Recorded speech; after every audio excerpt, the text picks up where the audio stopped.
This program contains adult content. Is there a God? Big atheist. Really? What, am I an idiot? Come on. That yes, it would be nice if you could throw your sins and your responsibilities on someone else. But it's not true. It looks like far-left lunacy. I don't believe that it's true that religion is moral or ethical. You don't need to follow anybody! It's not human intelligence! If someone doesn't value logical consistency, what logical argument are you going to give them that will demonstrate that they should? I do a lot of reading, though. Like I said, I'm at the bookstore a lot, and I read a lot of nonfiction books. I almost never read fiction.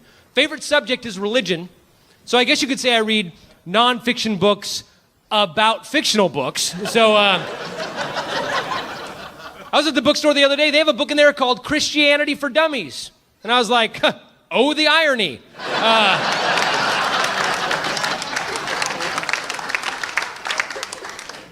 I got a friend who's a big Christian, and he always comes to my house, and he'll like look through my bookshelf, and he comes across that I have Richard Dawkins' The God Delusion. He goes, Richard Dawkins?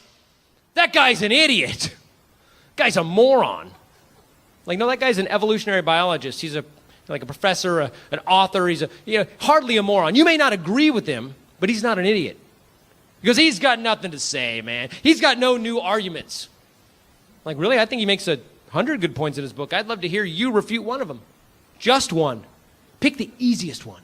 Pick the one that when you read through it, you said to yourself, this is garbage. I'm going to smash this. Give me your rebuttal. Go. My friend goes, well, I haven't read the book. Like, go figure, a Christian who's got fervent beliefs about a book he's never actually read. Who'd have thunk? Welcome to the Godless Revolution. Today is Tuesday, December 5th. This is episode 184. I am, as always, your fat ginger guy, Mr. Dan Ellis. And I have my two co-hosts, both in the studio this week. We're alive. Yay! Ryan's here. What have you been doing for the past... Shit, it's been what? 3 weeks? 3 weeks since you've been in here. Camping.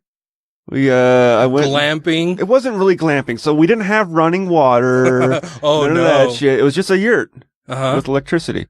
And a yurt with Wi-Fi, no, electricity. No Wi-Fi, no cell phone signals, none of that. Yeah. It just had an electric heater. It had like the solar panels out there to power electric heater and a ceiling. I didn't even know that they had yurts down there. They've only got 2 in Goblin Valley. Oh, yeah? How did you find it? I just looked up. I looked up online for Moab places out near Moab that have yurts, and I found the one in Goblin Valley. Like you looked specifically for a yurt? Yeah. Not like a cabin or a tent or anything else. You wanted a yurt specifically? Yeah, I like yurts. They're pretty badass. And well, Sarah had never stayed in a yurt, so I'm like, let's go get a yurt. Then I looked it up, and they're so popular. I looked it up for it, and like Most Sarahs have never stayed in a yurt. Well, there's some that have. But I looked up for it in July, hoping to get like end of summer. And the November one was the earliest I could reserve it. Wait, you looked in July hoping to get the end of summer? Yeah, like August sometime. Oh, okay.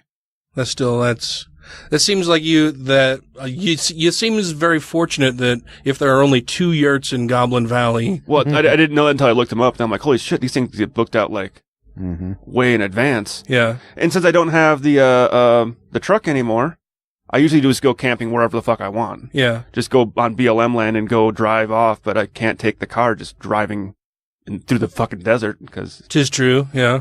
It wouldn't make it.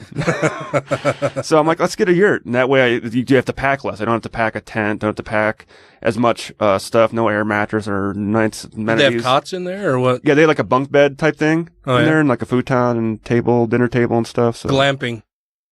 Okay. I went glamping. Then, you guys went hiking. I saw a bunch of cool pictures. Went hiking. We went all the way into Moab and went to, Arches National Park and went around there.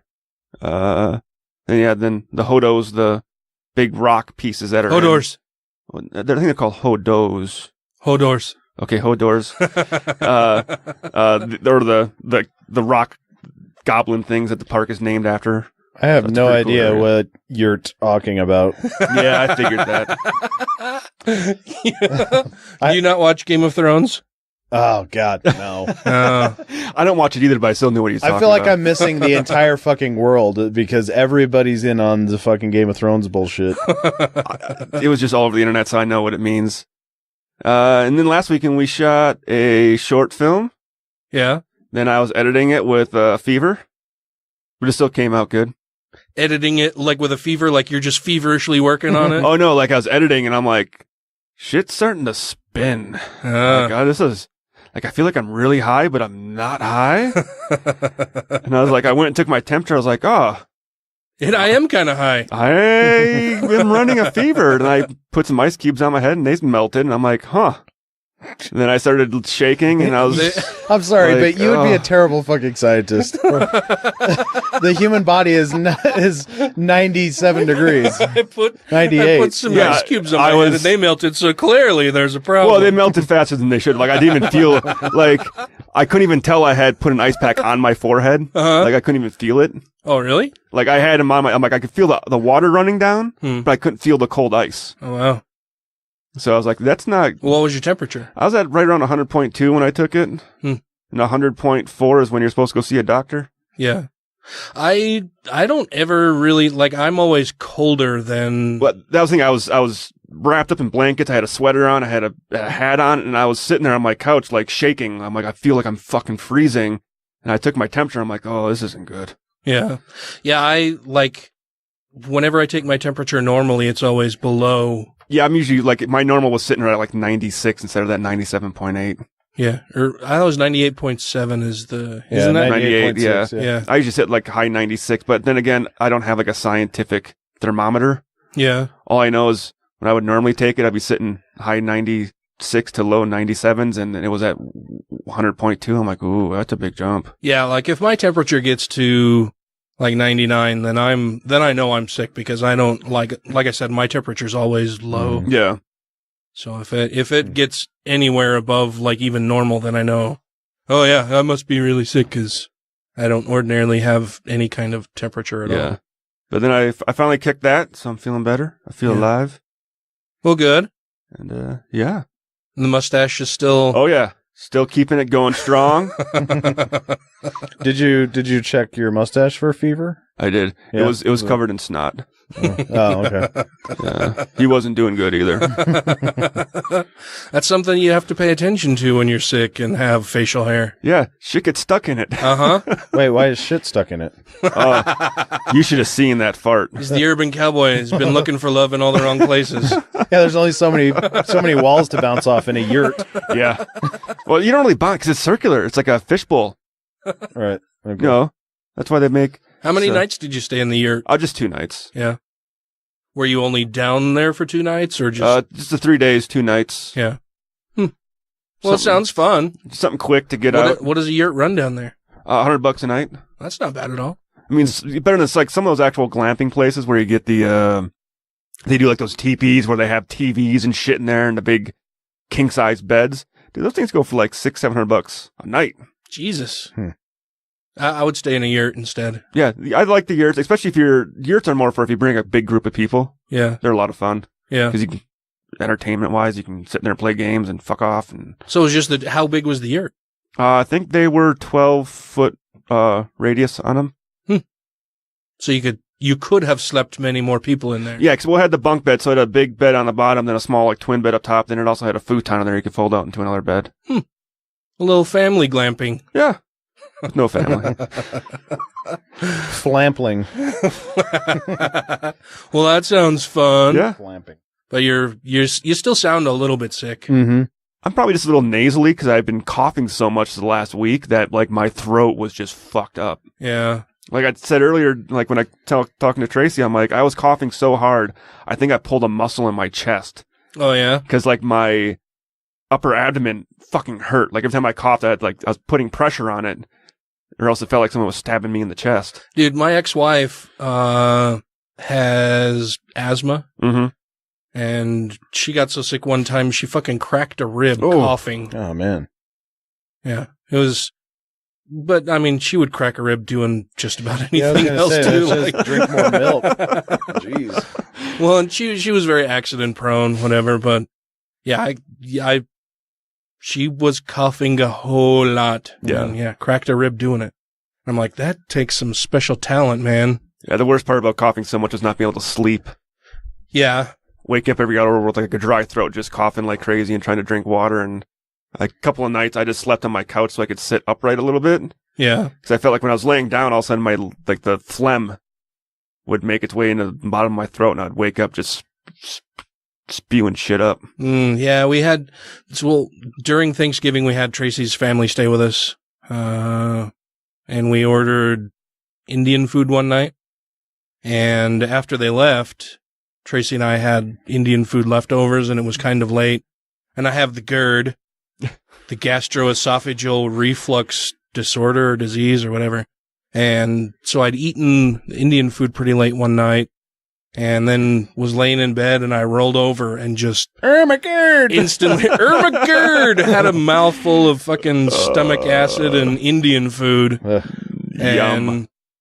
And then, I don't know if you guys have ever had it, but, you know, when you go to breathe in, the acid fumes travel into your lungs and burn your lungs, and then you start coughing and inhaling deeper and burning more, and it's just like this fucked up cycle. Yeah, and it's fucking awful. Like, it's nightmarish. You think, how the fuck am I going to stop this thing? And yeah, so I rolled out of bed, ran into the bedroom, and I'm chomping on Tums and coughing and spitting shit out, and yeah, it's awful.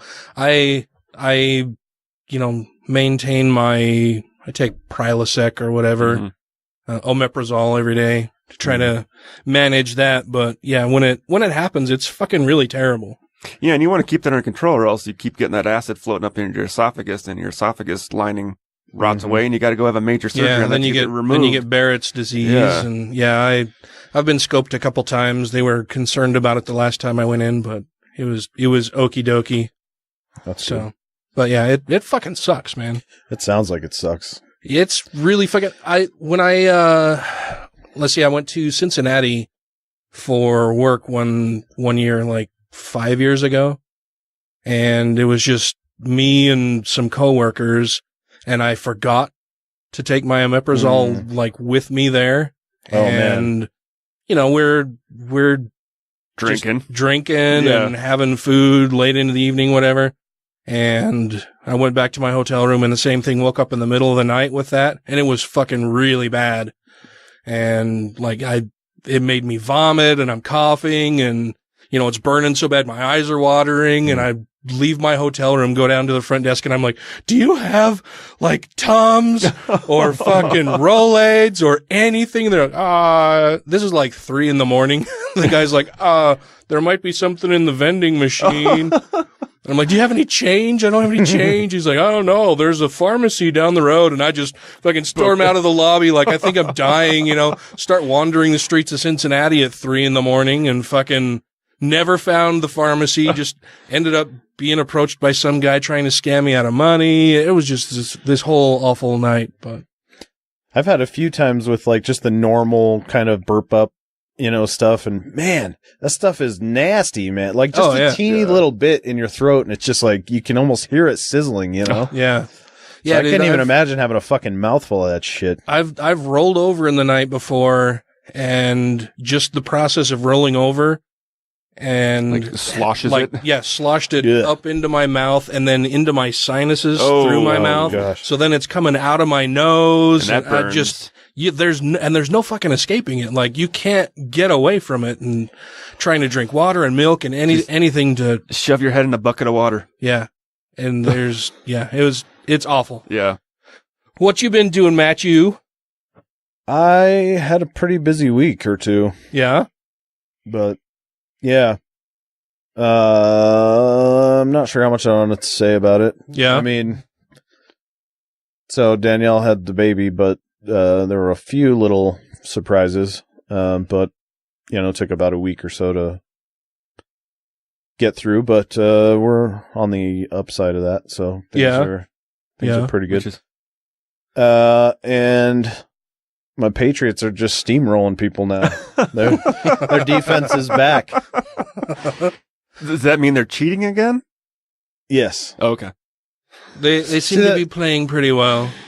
I know, and it's got to be so hard for people like Ryan who like other teams that don't get the consistency of play out of their team and have to resort to name calling and Well, I like name calling. I think I've seen 3 games this season. Yeah. So that's what they call a fair weather fan. No, it just means I don't have TV at my house. When your quarterback goes down and you stop watching. Well, if they played the games here when I'm at work, I would watch them. I'm just kidding. I don't got TV at home. So yeah, Denver, Oakland, and Buffalo. All 3 went down to New England in the last 3 weeks since I spoke to you last. Denver also went down to the Raiders. Yes. Denver stinks. Yeah. Right, I heard they made their quarterback cry. What? Which one? Was it Peyton? Okay, no, he's not played for Denver. Who's the big quarterback that they just benched? I'm trying to think of his name. Simeon?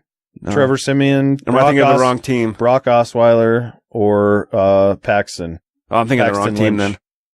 I thought it was one of the Manning brothers. That's with the Giants. Oh, yeah, Giants. He did get benched, actually. I heard he cried. Probably. Oh, Manning, the younger Manning? Yeah, when he got benched. Cried when he got benched. Well, it doesn't really matter because then they fucking fired the coach the next few days. So. Oh, really? Yeah. Oh, wow. Because they made him cry. Well, the thing that sucks for Eli is he just doesn't, he's never known how bad he actually is until now. You know what I mean? Like, he's always had really good players on his team to prop him up. That was the thing. Like, because he didn't only get defenses. They didn't just bench him. They benched him and made him be the warm-up guy to the backup quarterback, the new backup quarterback. Like, he went to like number 3 on the roster. Ooh. Like, he didn't just bump down to number 2. He went to number 3. Yeah, Archie's gonna be so disappointed in me. He's not great. Yeah. Yeah, I think he got by on his family name for quite a while. I mean, clearly he has some talent, but he's nowhere near Peyton's success or level of achievement. Yeah. And he doesn't have quite the players around him that Peyton had his whole career either. Yeah. You know, I mean, Eli has a possibly Hall of Fame receiver now if he keeps going. But Peyton had Hall of Fame receivers, at least 1 or 2 his entire career pretty much, and running backs. Yeah. So. Yeah. Except in Denver when he had the best defense in the league. And then they got fucking killed in the Super Bowl by Seattle. That was I have to admit that I really enjoyed that. Particularly probably because my brother-in-law is a huge Denver fan. Mm-hmm. And he loves to talk shit. Like, I like sports. I like the Raiders. I like to see them win if and when they do. But I don't rub people's nose in it, but he's the kind of guy like where every single play, if his team does well, it's, yeah, fuck you, your team fucking sucks, you fucking pussy, fuck you. And it's like, dude, I'm not even playing. Like, I don't fucking care, you know? Yeah. But yeah, he's just that kind of guy who will do that all the time. And then when his team loses, it's, fuck you, I don't want to fucking hear a fucking word out of anybody's fucking mouth. It's fucking bullshit. My team, fucking refs are bad. And that was like, he's just super competitive. But it's weird because he's not even fucking playing the game, right? Like, I never understood that kind of shit. The game means nothing to the way his life is going to play out. Yeah. It's just one of those guys who like, lives vicariously through his sports team, and I'm like, that's not at all me, dude. Like, you can talk shit against my team if you want, but I don't really give a shit. But then when your team does bad and I say one little thing, he loses his fucking mind. Yeah. That year that they went to the Super Bowl and tanked, he was over here at the house watching it.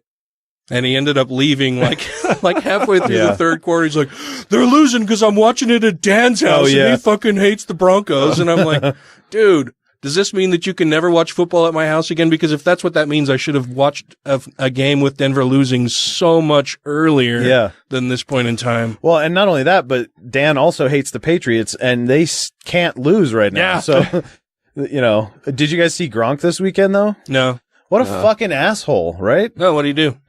I just watched at Netflix all weekend at work. I mean, I like Gronk, but like as a player, but like dogmatic about that. Well, maybe you guys would be better at being able to tell me if I am or not about them, but I try not to be. But he so there was a corner covering him, and Gronk's 6'6", 260 roughly, and the corner's 5'10", 195. So it's tough.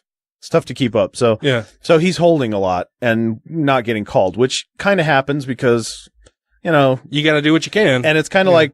The refs don't call it too because it's, he's so much bigger. They kind of take pity on these small guys, that kind of bullshit. Well, and I'm sure that the ball isn't thrown to him every single time either. Right. So. Well, this time it was. Yeah.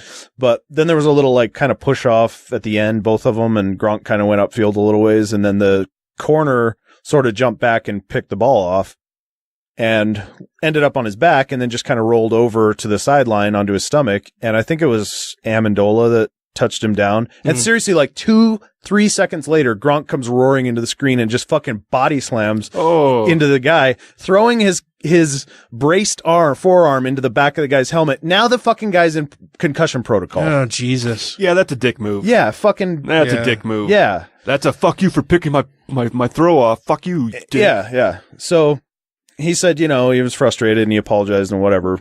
Yeah, but that's not what you do when you're frustrated. Yeah, I know. Sorry, I put you into the hospital and potentially caused some serious traumatic brain injury. Right. Yeah. And it just seemed like there's enough intent there with him throwing the arm that's protected and coming in so late and then saying, oh, well, I was frustrated. Okay. So you were thinking about this how long before? Yeah. Yeah. So I hope they suspend him as long as that other guy has to miss games. Yeah. Oh, yeah. At least. Yeah. At a minimum. Yeah. They'll fine him pretty big, too. So. Oh, I hope so. Well, anyway. we got a fun interview up for you. We spoke with Ian Harris earlier and had a whole lot of fun. So we're going to play that for you now, and then we'll be back on the other side with some more news and other fuckery shit to talk about, man. Yeah. This is Matt Dillahunty, and you're listening to the Godless Revolution. Trump was endorsed by Putin, North Korea, and 2 grand wizards of the KKK. David Duke was the first. David Duke endorsed him, and he didn't denounce it. He accepted that endorsement. Is that crazy? He accepted the endorsement of a grand wizard, and I thought to myself, maybe Trump, he's kind of dumb. Maybe he doesn't know what a grand wizard is. Maybe he was back in his office like, wait a second, are you telling me we got a fucking wizard in our corner? Are you kidding me? That's amazing. It's amazing. No, they're going to help us get the nerd vote. They love those wizards. They love them. Which one is it? Is it Gandalf? That's great. As long as it's the white one, I'm okay with it. These wizards love me. Please stand by. The Godless Revolution will continue in a moment.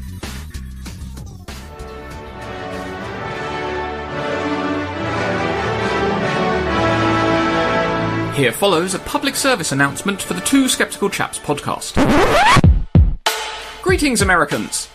Over here in London, we are well aware that not all of you are loud, xenophobic, racist, sexist, religious nuts. But many of your politicians who display these frightful traits seem to be quite popular. Particularly a certain wall-obsessed, small-handed, best-word-using, daughter-perving, war-inciting, candy-floss-headed clown. To those of you who choose to follow such balderdash, we strongly recommend not to listen to the Two Skeptical Chaps. It probably won't be your cup of tea. Otherwise, give us a listen. Each episode, we cover any news or current affairs from across the globe. Things that annoy or delight us. That's 2 as in the number 2. And skeptical with a K. The wrong way to spell it. Cheerio.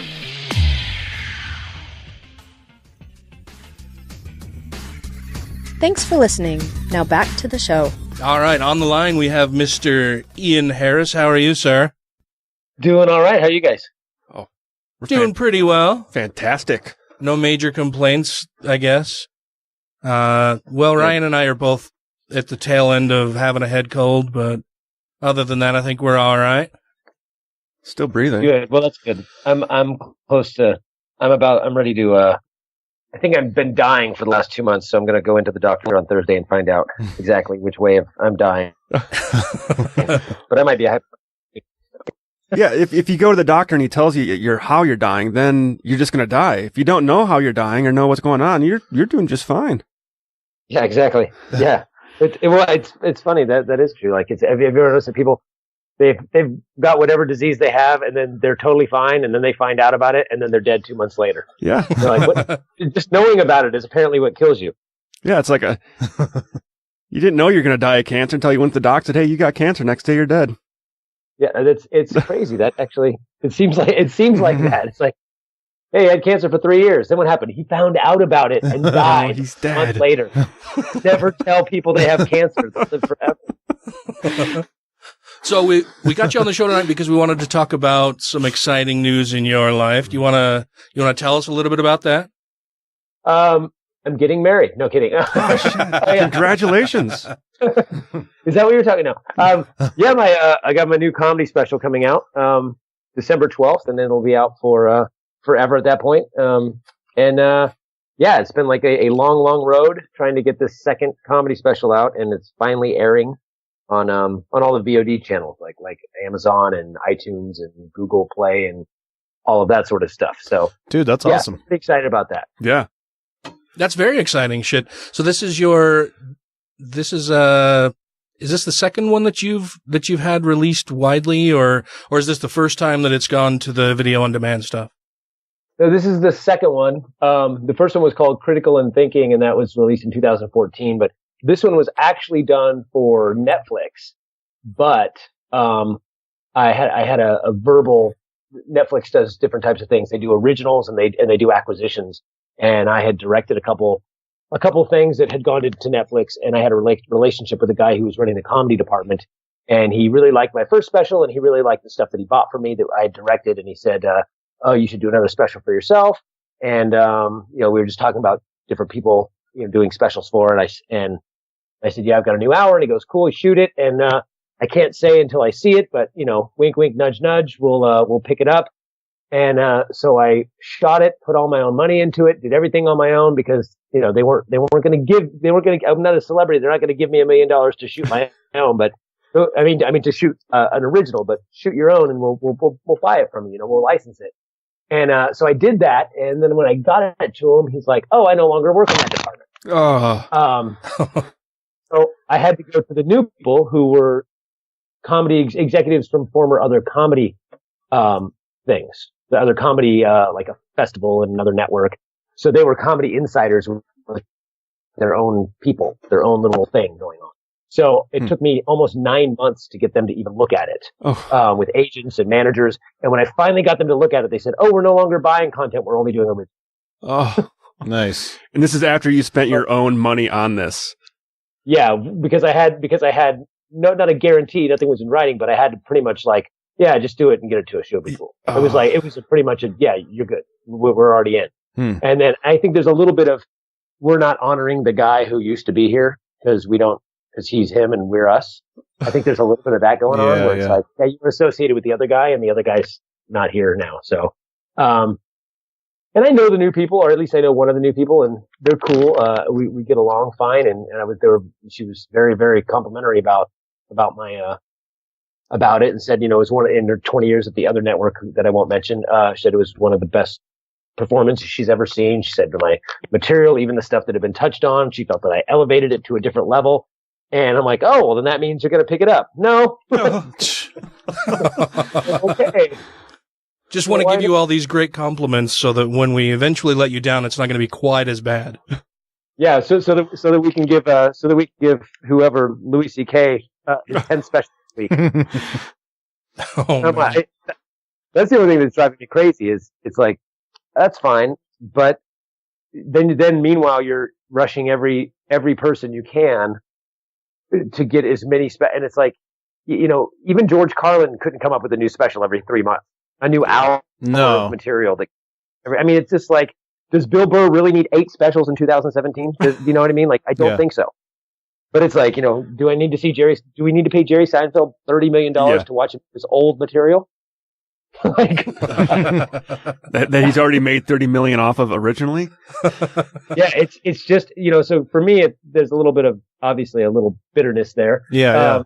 Well, I mean they don't burn any bridges, but for the future. But it's just like it's done and it's finished and it's here and I had a deal honor it. You know what I mean? Like it kind of it's a tad bit annoying because VOD, going to Amazon and all that's cool. But let's be honest, it's not the same as having a Netflix special where no one has to pay for it, and millions of people are just going to see it pop up on their feed instantly, and I don't have to market to get people to go there. It's quite a big difference, but Sure. it is what it is. Well, I mean, everything happens for the reason, so. Yes. That's the first special. It's cool, man. I'm really, the last one actually did pretty well. And I did a similar thing. I went through a distributor that went to, all the VODs and cable and Amazon and all that kind of stuff. So it's cool, man. It's really good. And Amazon's starting to, people are everyone seems to be having all these other, VOD things that even 3 years ago they didn't have. Not that many people I knew had Amazon Prime 3 years ago, or Google Play that they could get on their Roku or on their Fire Stick or whatever. It was like you were either an Apple person, you had iTunes, or you had Netflix, and that was kind of it. So it's cool. It's a lot of opportunity. So the first one was called Critical End Thinking, and what is this one called again? Extraordinary. Extraordinary. Okay. Spelled extraordinary, but it's also spelled extraordinary. It's kind of a play on the word, I guess. Yeah, we like that. We're the Godless Revolution, so. Right. Exactly.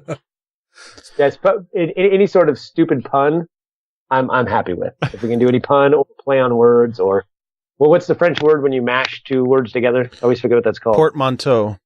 Yes, thank you. That's my favorite thing in the world. Yeah, and it helps with marketing too, because nobody's going to accidentally look for the Godless Revolution or come up with that name somewhere else on their own usually. So it kind of gives us do you do mostly just atheist material? I mean, I have to admit I haven't seen your newer special, but the new one is I definitely made it a little bit more mainstream. Okay, just for the fact that I wanted to make sure that it was marketable to a wider audience. Right. My first one, I'm really, really stoked on the first special I did. It's 71 minutes and it's like 45 minutes of atheism, and the other, whatever that is, what 15 and 20. We math. It's not math jokes. The other 26 minutes are making fun of other beliefs like astrology and Bigfoot and ghosts and all that kind of religiosity. Right. So it's pretty much 71 minutes of just going after what people believe that's not supported by science. And that one, like if you look at the reviews, it's almost across the board 50-50, either 5 stars or 1 star. Oh. It's like people are like, wow, this guy's really smart and great comedy. I really enjoy what it is. Or it's like, this guy should be killed. Right, like, right. He made fun of my guys. The funny one though is that a couple of the really negative comments, because I do the thing you're not supposed to do, which is read all your I read and the ones that cracked me up, my wife was reading them to me the other day because we were trying to figure something out, and she went on Amazon accidentally and she goes, "Hey, look at this review of your thing. What the heck?" And she started reading them. I'm like, "Stop reading them. You got to stop reading them." But people were like saying stuff like, "Oh, it's so easy. Oh, low hanging fruit." And I'm like, dude, I just did 71 minutes breaking down people's beliefs in comedy. I didn't do 71 minutes of relationship and airplane humor. Like, how are you going to say that what I did was easy? Or somebody said, "Oh, the jokes were obvious," and I'm like, I don't. Then why didn't you do it? Funny, yeah, exactly. I mean, you can say I'm not funny, but to say that my jokes are obvious is a big stretch. But it's like I feel that those are probably the people that were really offended by what I said. Which is, and I'm okay with that. I didn't get that impression that, that they were the obvious, but the interesting thing about that is maybe they're atheists that are like, well, doubtful, but it's possible. But if they're religious people that are saying, oh, that's low hanging fruit, well, then what the fuck are you believing that stupid thing for? That's like, so low hanging fruit, whatever. So easy, so obvious that you could pick it apart. And, so easily mocked. Right. That it's so obviously nonsense. What do you do and believe in that? Yeah, and then the other reaction I have to it is, okay, or you're an atheist, skeptic, free thinker, whatever, in which case, why are you out here trying to tear somebody down who's trying to bring something to the mainstream? Yeah. You should be helping me promote this. Absolutely, yeah.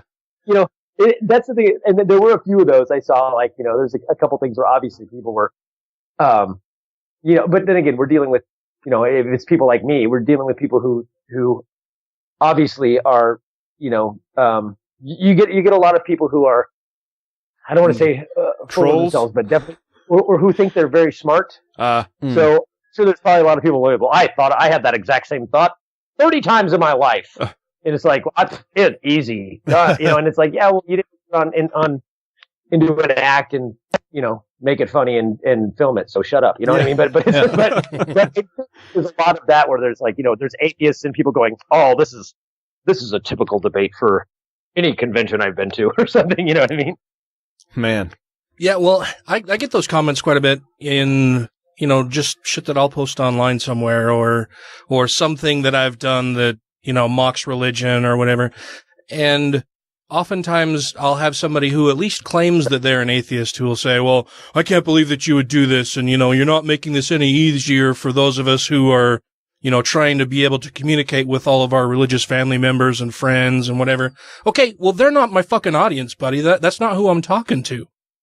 Yeah. Right. I mean, and it's, it's just, it's really weird too to me that like, and if that's the case, so be it. Like, I mean, does it really, I don't know. I feel that it's not only is that not even an issue? It's, for me, it's like I'm doing atheist comedy or skeptical comedy. It's like, it's first off, comedy subjective. And second of all, I'm going to piss off the people that don't like what I do, like anything. And the people who like what I do are going to hopefully enjoy it. And if they think that it's, that it's too easy because it's things they think of on their own, then I guess so be it there too. It's like, you know what I mean? It's subjective. It's, stand up. It's not like it's,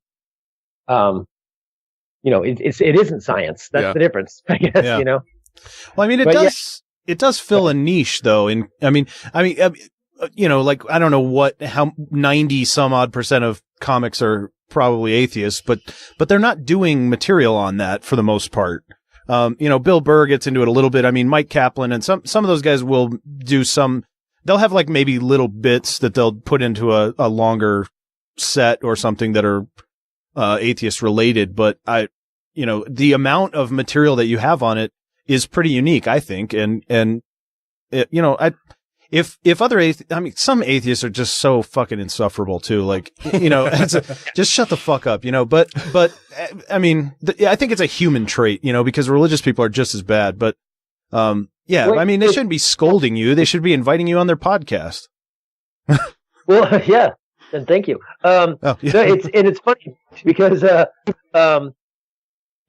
we also have this thing in the atheist community that, for the most part, atheists are fairly liberal, which means, as you've probably noticed, the community, if you want to call it, or the movement or whatever it is, has become so splintered because everybody thinks atheism is whatever else they believe atheism is. So that could be whatever other politics you have. Like, you may think I'm an atheist and I'm also a feminist. So therefore atheism is feminism, or I'm an atheist and I'm also a men's rights activist. Okay, therefore atheism is men's rights activism, or whatever your other pet thing is. And then what happens is we start splintering. It's like when you find out that there's another atheist that's part of your group that doesn't think exactly like you across the board on everything, we attack them and go after them like crazy, first of all. And then the other thing is we have this, like, there's definitely a lot of political correctness within this.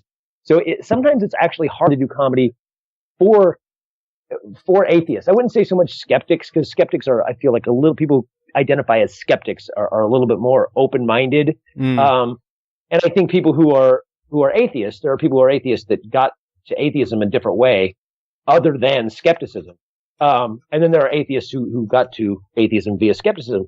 But I find that the only problem is, sometimes I'll say something and people want to critique. Oh, it was really funny, but I have to take exception because you use this one word and that word is no longer a word we use. Yeah. And I'm like, yes, maybe in civil society, I'm a comedian, so fuck off. You know what I mean? Like, if I want to say that word, I want to say the word.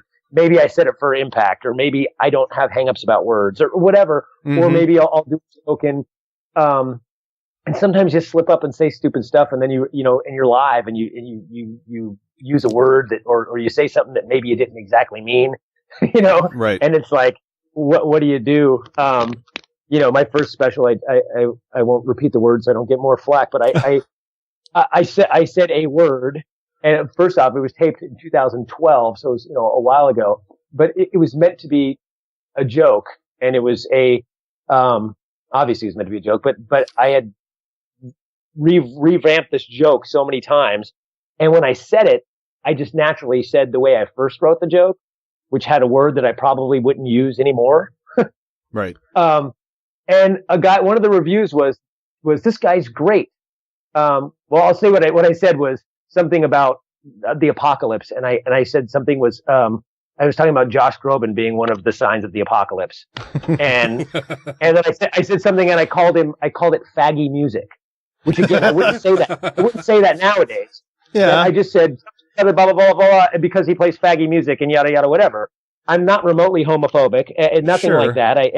But I had a guy who gave me 1 star on Amazon because he said, I loved everything about it, but he said the word faggy, so fuck off, dude, or something like that. Yeah. And they gave me 1 star. I was like, really? Yeah. You loved everything about it, but because I used a word that wasn't even, it just came out accidentally from probably years of saying that as a kid or something. You know what I mean? It just, and again, it's not like part of my views or anything like that. It was just something I said off the cuff, and it was just like, so I have to deal with that sometimes in our community. Yeah, you can go back and look at all the great comedians from the 60s and 70s. They said a lot of shit then that if they said it nowadays, they would be castrated for it. Yeah. Well, yeah, absolutely. Well, I mean, go ahead. Oh no, sorry. I was going to say, I think there's a thing happening there that like, I don't know what your views are politically. I think maybe you're a Tea Party guy or something, right? Or yeah, absolutely. Nice. Absolutely. I love getting a yes and on stuff like that. Thank you. No, but we're most atheists, and we're included. The three of us here are usually pretty left because that tends to be the way reality goes. And I think part of a problem with left-leaning politics is that people have there's this great temptation to become offended for other people. And I think that seems like some of the stuff that comedians deal with that probably more than anybody else in our society, I would think. Yeah. And I think the other thing too is that not only getting offended for other people, which is the most ridiculous thing ever. Like I wrote a thing for, it was a Skeptical Inquirer, Skeptical Briefs, on their blog, that Ben Radford was having people do, that he would post an article and then he would have different people give their conflicting or agreeing views on it. And one of them was being offended by proxy, being offended for somebody. And, he asked me to write on it because I'm being a comedian. And he asked, Celestia Ward to do a cartoon about it because she's a cartoonist. So it's like, what are your thoughts on people being offended by proxy, and it's very strange as a comic because it's like a hack premise to actually have to point out, when a crowd groans at a joke and the people that the joke, like it's a racial joke, and the crowd will go, ooh. And I've heard conservatively, let's say 897,000 comics say, hey, look, the black people in the room aren't groaning. They're laughing. Look to the black people. See, it's okay to laugh, white people. And that's like a standard thing to have to point to the white people and say, look, the people who I just made this joke about are laughing because they know it's true. And it's hilarious how we still have to do that. I remember I was in Seattle and there were literally 2 black couples and I did a joke about, this is a couple years ago. So it was right at the peak of cops going crazy and just shooting black people for driving a car, or whatever, every single thing that was going on. And I did a joke about, it's more of a political statement than a joke. It was kind of funny, but it was, I feel sorry for young black kids who want to be police officers because, and I did this whole setup where it was, I could do the whole joke, but it's, imagine you finally get that ride along and there you are, to you, it's the greatest day of your life. You get to be on a ride along with a cop. To the cops, you're just another, teenage black kid in the back of their patrol car. What could possibly go wrong? And then I did a little joke where the kid's like, "Hey, what's that?" Boom, and they shoot him, and they're like, "Hey, sorry, we followed protocol. He was moving forward and wearing a hoodie. And they're like, that was a kid on a ride along. Did you call it a ride along? We call it a clever ambush. That's how it works, And the old black couple fell out of their chair laughing, and the rest of the crowd like freaked out. And I'm like, do you not see the only 4 black people in the room are laughing there hysterically and clapping? And like one dude stood up and started like individual standing ovation, and all the white people were freaked the hell out. Dude, that's a great joke. Oh, thank you. I did it about 3 times, but then I stopped doing it because, like I said, my audience, usually my audience would just go, white guy with their shaved heads and so about black people. Nazi. Hey, this is Taylor Grin from grinandbearint.com, where we do news, analysis, and commentary, and you're listening to Godless Revolution. My friend always goes to me, man, you're such a cynic, dude. Because what do you believe in, man? You got to believe in something. I'm going to find something that you can believe in. Here's something you can't deny. Going to deny this? Everything happens for a reason. Can't deny that, huh? Everything happens for a reason. I'm like, I can't deny that. I think I can. Right? I don't believe everything happens for a reason. I understand cause and effect. Sure, if I don't put my foot on my brake, I might slam into the car in front of me. But is that what they mean by that? No. They always mean some grandiose cosmic cause and effect, like somebody's looking out for me. Everything happens for a reason. How many times have you heard stories like this where the guy's like, oh man, craziest shit happened to me the other day, man. I totally late for work, right? But it was weird because my alarm went off and late, and it never goes off late, and I couldn't find my shoes, and I'm scrambling to get out of my house. Finally get out to my house, to my car, and I don't have my keys. I'm like, so I got to break into my house to find my keys. Finally find my keys, get into my car on the freeway.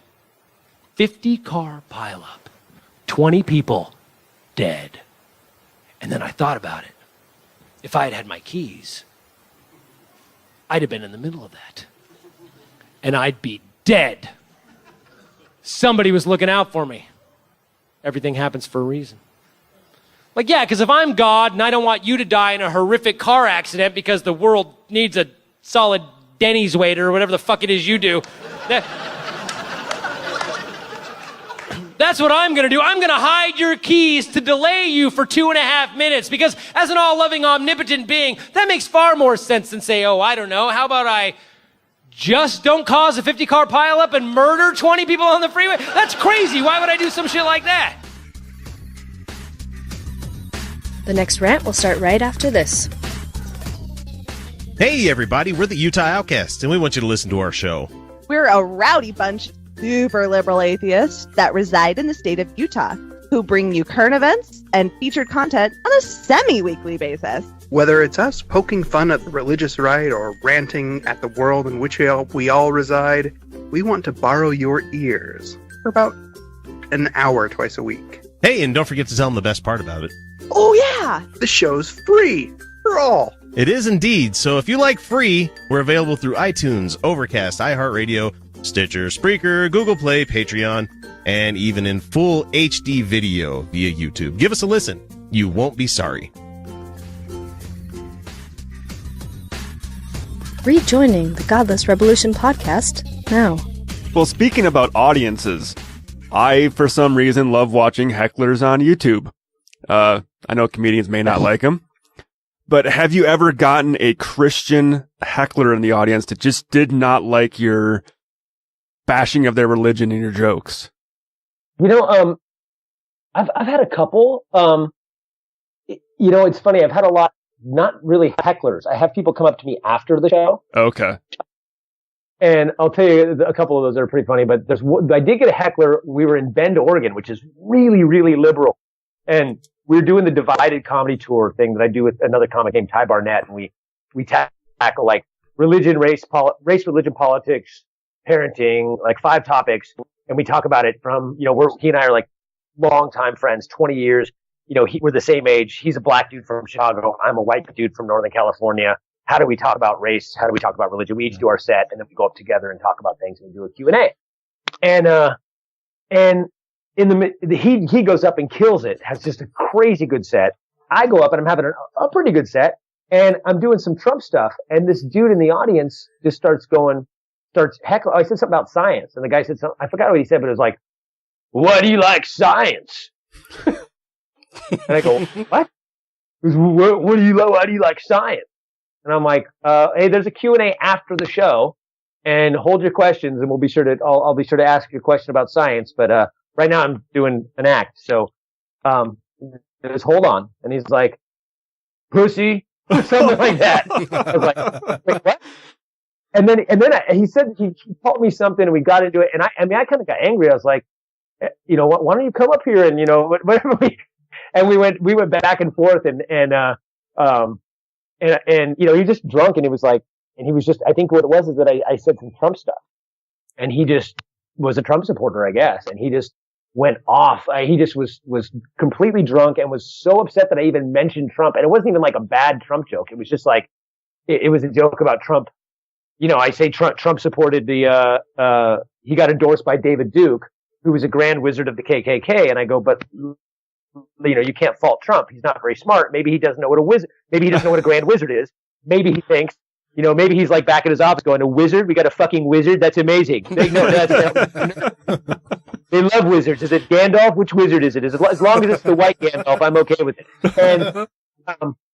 And the guy like freaked out about that, and I'm like, that joke. That's the joke that set you over the edge. Okay, and yeah, it was just so I remember that one, like going into it to where the guy was like physically threatening me, like, "I'll kick your ass," and I'm like, "All right, well, come up, let's do it." I'm fine, bring it. I don't have no problem with you getting into a little fisticuffs, but he of course didn't. But it's funny because I've had a couple people. One time I was actually in that same show in Seattle, believe it or not. This lady came up to me afterward, and her and her husband, and it was the second show, so it was the end of the night, and she's like, young girl, like really, really nice, and she goes, "So let me ask you a question. From your act, I kind of get that you think science and religion aren't compatible." And I go, "You kind of got that, huh?" And she goes, "Well, yeah." She goes, "I don't understand it because I'm religious, I'm a Christian, and I'm also a scientist." And I never found out what kind of scientist she was. I don't think she was, but I was like, "Oh, okay, well, that's cool. You can be a scientist and be religious." She goes, something or other. And she goes, "Well, like, what about prayer?" Oh. And I, "What about prayer?" She goes, "Well, it's scientifically proven to work." And I go, "What?" I go, "No, it's in fact, they've done so many studies." And she goes, "Yes, have you not read any of the studies? They all show that it works." And she goes, "Go ahead, look right now, just Google it, look it up." And I go, "I've done it many times." "Well, you point me to a study that shows it does work. Like, that should be a Nobel Prize right there. Like, what are you talking about?" And we started arguing, and she started arguing with me, and her husband was behind her, who's from Israel. And she goes, "This is my husband. He's Israeli, but he's an atheist like you." And he's behind her, like mouthing, "Sorry, bro. I'm sorry. I'm sorry." And he's like, "I'm not an atheist. I don't have religion, And she goes, "He doesn't believe anything," and whatever. She starts like railing into me, and I'm just being totally nice and just letting her talk about the Earth is 6,000 years old, but via science and whatever else she was, all this nonsense about that she was saying that was all proven by science, and how I can't come up with any proof because I'm standing there in a lobby. And where are my studies? I'm like, I just got off stage. You want me to research? Research with me on stage? I'm like, and she's just going on and on and on. And I just was trying to be nice because it's a customer. And, finally I started arguing with her a little bit, and we started heating up, and we were there an hour. The husband's trying to go, and I'm trying to get away, and she just keeps talking and keep talking. And the funny thing is that they're trying to close the club, and the little dude who's like, this dude that cleans up, and he's setting all the chairs up on the tables, and he's sweeping up the floor, and he's wiping down all the thing, and he's cleaning up the club. He comes sweeping over to us, and he sweeps up, and he goes, "Lady, get the fuck out!"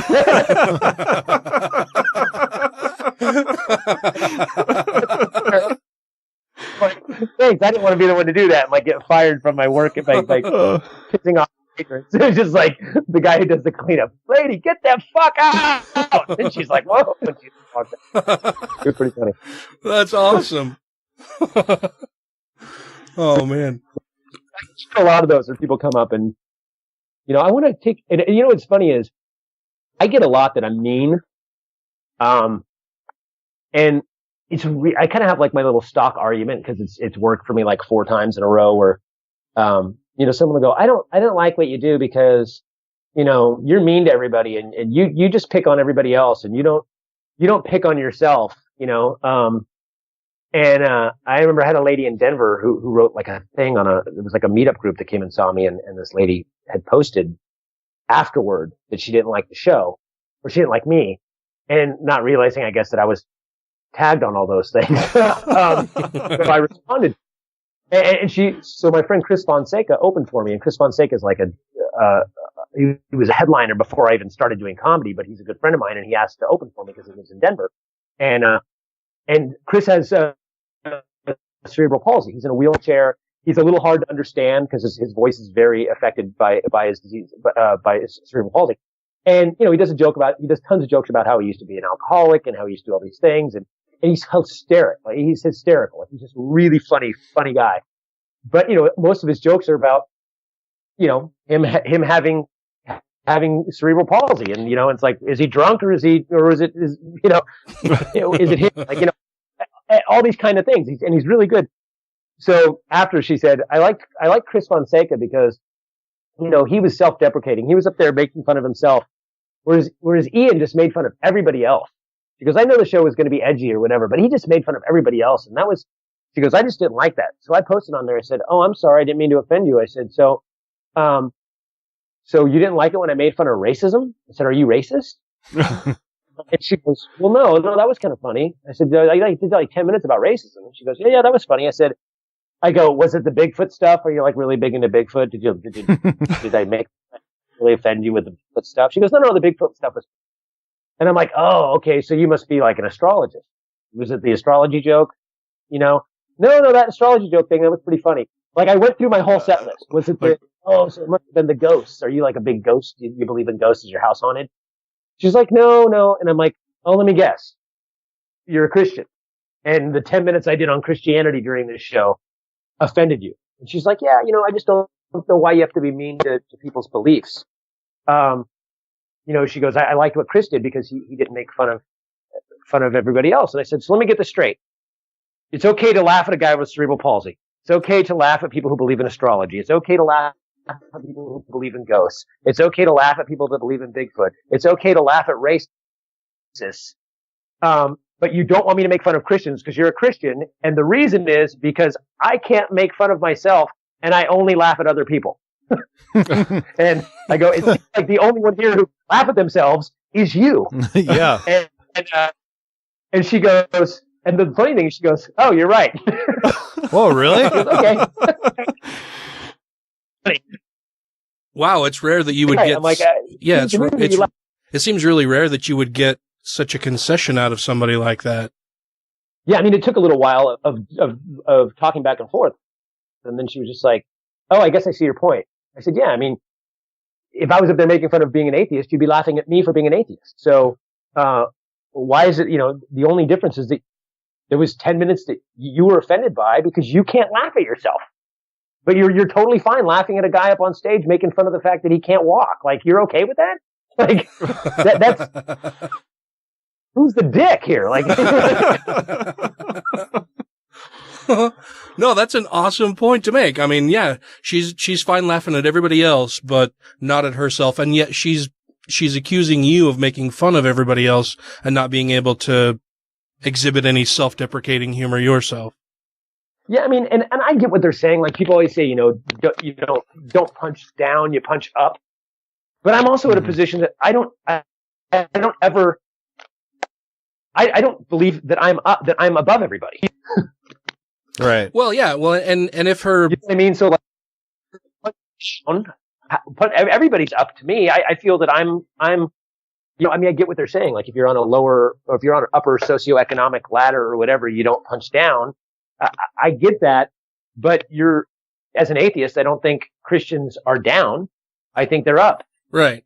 Societally, yeah. I mean, it's just, and my point is, if I'm making fun of you, and you're saying that I'm punching down because I'm making fun of something you believe, and like we were talking about earlier, well, if you believe that what you think is inferior, then quit believing. Yeah. I mean, it's not my fault that you have an inferior position and stick to it. Yeah, well, but that's another point too. I mean, there's a big difference you're talking about punching up or down. There's a big difference between people and beliefs, right? The beliefs don't have social strata. All of them should be, treated equally bad if they are, or, you hold on to the ones that pass the test, right? So if someone's, for example, I saw a sticker on the back of an SUV yesterday that said, "Yes, I have an essential oil for that." Right? So this vehicle was parked at a fucking hospital. So clearly there's not an oil for whatever you have or whatever your family member has, right? Like, so that belief is stupid, And so you can't really. It's not the doctor, by the way. Yes. Oh yeah. Right. Right. That's a good point. So I don't think, in a sense that you'd have to punch down, because someone who's capable of believing that is going to be below you if you don't, but the belief itself shouldn't be held to a standard that is, outside of mockery. I think, and aren't beliefs, I think the vital difference here too is that if the belief is a chosen behavior, it's a chosen thought. Like if I'm making fun of you because you're black, you don't choose to be black. If I'm making fun of you because you're gay, you don't choose to be gay. Right. If I make fun of you because you're an astrologist, well, you chose to be an astrologist. I mean, I guess you could kind of say that some kids, indoctrination, not everyone chooses to be a Christian. I guess that's, or a Muslim or whatever. But at some point when you become an adult, you're still kind of making a choice, even if it's better, even if you're brainwashed, it's still technically a choice. Whereas gay, trans, black, white, Hispanic, those aren't choices. Those are, things that you're born with. Yeah. So, and I think that's a huge difference. Yeah. It's not an immutable characteristic. It's something you believe, and your beliefs can change based on acquiring new knowledge, right? You can't change the color of your skin by learning something different, but you can change your beliefs by learning something different. Yeah, it's funny actually. One of the things I did in this new comedy special is I interviewed a bunch of people, but 7 ended up making it. I interviewed basically 7 people from the community, from the atheist community or skeptic community, and I did a little mini documentary for the credits. I'm actually going to release all the videos and all the interviews in their entirety. Oh, nice. And then a bunch of little clips of them online. But in the credits, the beginning, at the end, I have Penn Jillette, Lawrence Krauss, Julia Sweeney, Arn Ra, Cara Santa Maria, Paul Provenza, and Kelly Carlin, all talking about science, art, comedy, putting, whether it's good to put a message into your art, or whether that's all these different things. And one of the things Julia Sweeney says that's just, one of the questions is it okay to make fun of people, or do we make fun of ideas? And she says, people really have a hard time separating themselves from their ideas. Mm-hmm. Yeah. And it's really true. Like when they're deeply ingrained or indoctrinated type beliefs, people really have a hard time separating themselves. Mm-hmm. Like they think that is who they are. They identify themselves as that. Absolutely. That's why anything you say as an atheist is attacking them. They feel they're attacked personally. That's why they get so defensive so quickly, because it's so closely tied to their identity. That's why. Absolutely. It's funny because talk about the punching up thing. When I've been an atheist. Well, we were all born atheists, but I never deconverted from being an atheist. So I was born an atheist, and I've been an atheist my whole life. And I didn't realize that people were.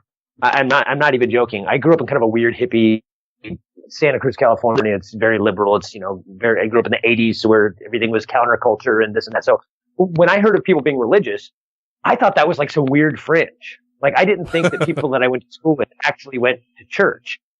Now I'm finding out years later, like my wife's like, oh yeah, that guy went to our church. That guy went to my church. That guy went to my church. Cause I grew up with my wife, by the way, we went to the same school. And And her family's very Catholic. Her dad at one point was a Catholic priest, and he left the priesthood. He went on sabbatical, met her mom, and decided not to go back to becoming a priest, and ended up having a family and quitting the priesthood. But he's still very Catholic to this day. And I remember when I was first dating my wife, she was not religious, but also not an atheist at the time. And she would, I would say, people really get upset when I tell them I'm an atheist.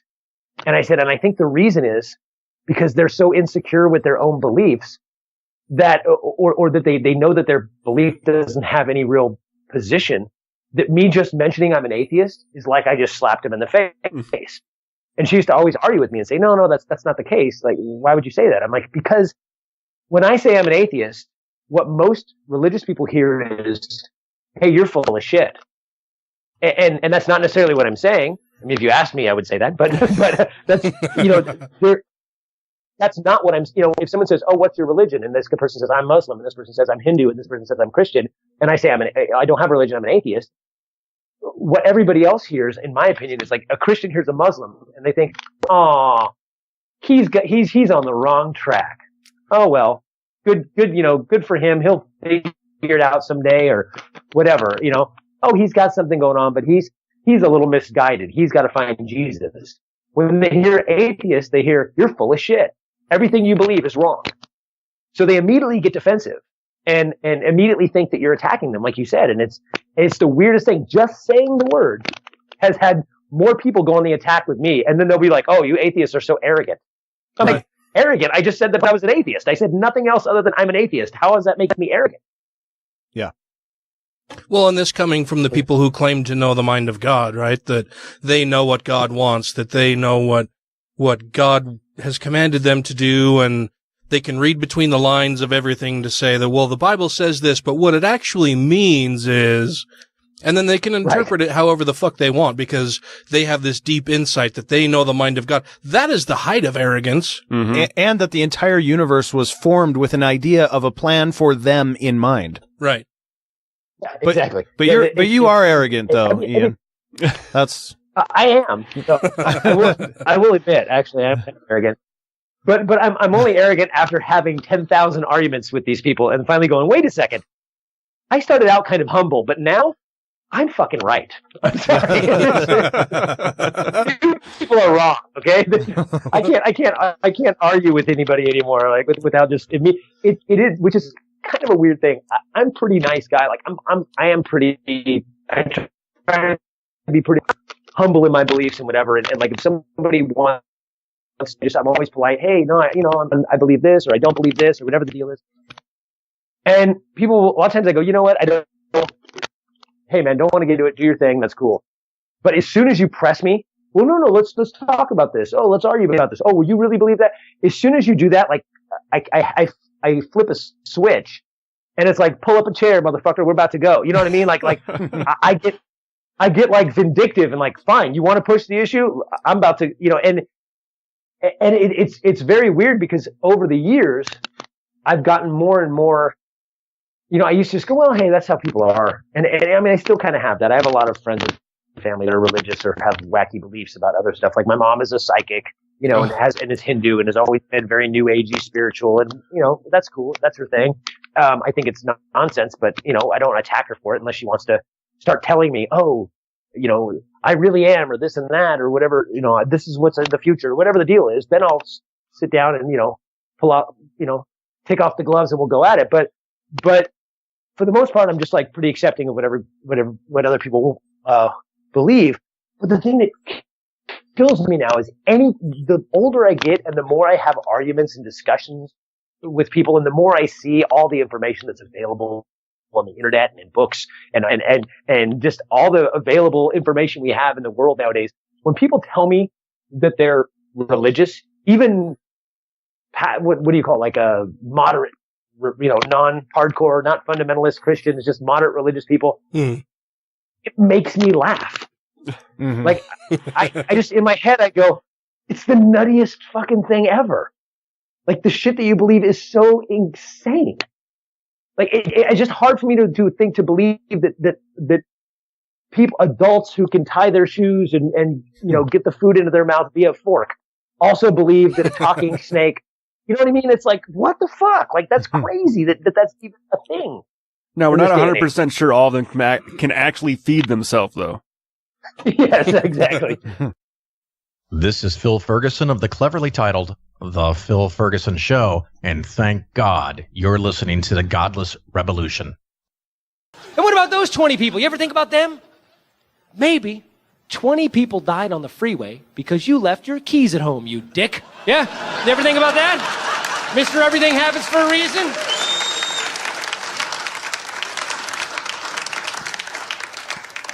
I'd love it if everything happened for a reason. I would. It would be great. What if everything happened for the same reason? 10 seconds left of the game. Palmer drops back, fires a strike across the middle. It's caught. He breaks the tackle. 20-10, touchdown. Raiders win the Super Bowl. Raiders win. This is unbelievable. How do you feel at this moment? Oh my God, this is incredible. The Super Bowl is a lifelong dream. Before I go any further, I got to thank Ian. If he had left his keys at home that day, none of this would have been possible. Let's talk to the losing Seattle Seahawks. It was a tough game. How do you feel? Oh, it was a horrible game. I guess we weren't meant to win. It just wasn't in the cards for us. I mean, sure, it would have been nice if Ian hadn't left his keys at home that day. We'd be over there in that winner's circle right now. But, we're going to have to go back to the drawing board. We're going to come back stronger next year. We're going to learn from this experience, because you know what they say? Everything happens for the reason. You and the Godless Revolution will be reassimilated in 3, 2, 1. Well, no, it's interesting that you said that, because I feel the same way a lot of the time. Like, I wonder if it's just that, because I work, work for Atheists of Utah on the board of trustees, and I'm the regional director for American Atheists here in Utah, and I'm on an atheist podcast. Most of my friends are atheists.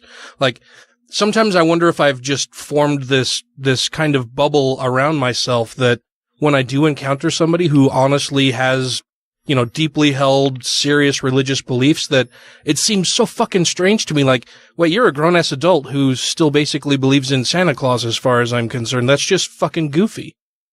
Oh, yeah, it's and the funny thing is it's starting to extend to, I'm probably because I make fun of it for a living, but it's extending to other things now too. Like, the one that throws me when especially if they're non-religious people, but when people believe in ghosts. Yeah. Oh, yeah. I audibly go, get the fuck out of here. Like, you're a grown-ass man, and you believe in ghosts. Like, I mean, it's just fucking kills me. Like, really? I'm like, did you not watch Scooby-Doo as a kid? Or, like, how the fuck do you believe in ghosts, dude? It's just, it's really wacky to me. I think for me, I mean, it's like a little bit what Dan was saying, that, you get in these groups of like-minded people, but I mean, the more distance I'm putting between me and my former religious beliefs or whatever, and you drop those walls of cognitive dissonance, and the longer you go and start to collect more information that can be tracked, that you're holding beliefs that can be defended, in a legitimate way, that there are good reasons for, and you start building your belief system off reasonable things. You start to pass that threshold for patience at some point. I mean, it really is like walking around with a bunch of children who just want to go visit Elmo on Sesame Street. And, at first you're kind of like, well, that's cute. Yeah. Okay. Well, all right. Sure. Maybe someday or whatever. But, when they want to start fighting you about it, and they're like, no, I know that Elmo's real, because how else would it be true that all these people have shirts with Elmo, and there's places you can, then it does become a lot like, okay, what the fuck are you talking about? And you can't be patient for very long with that, I mean, once you're removed from it. So.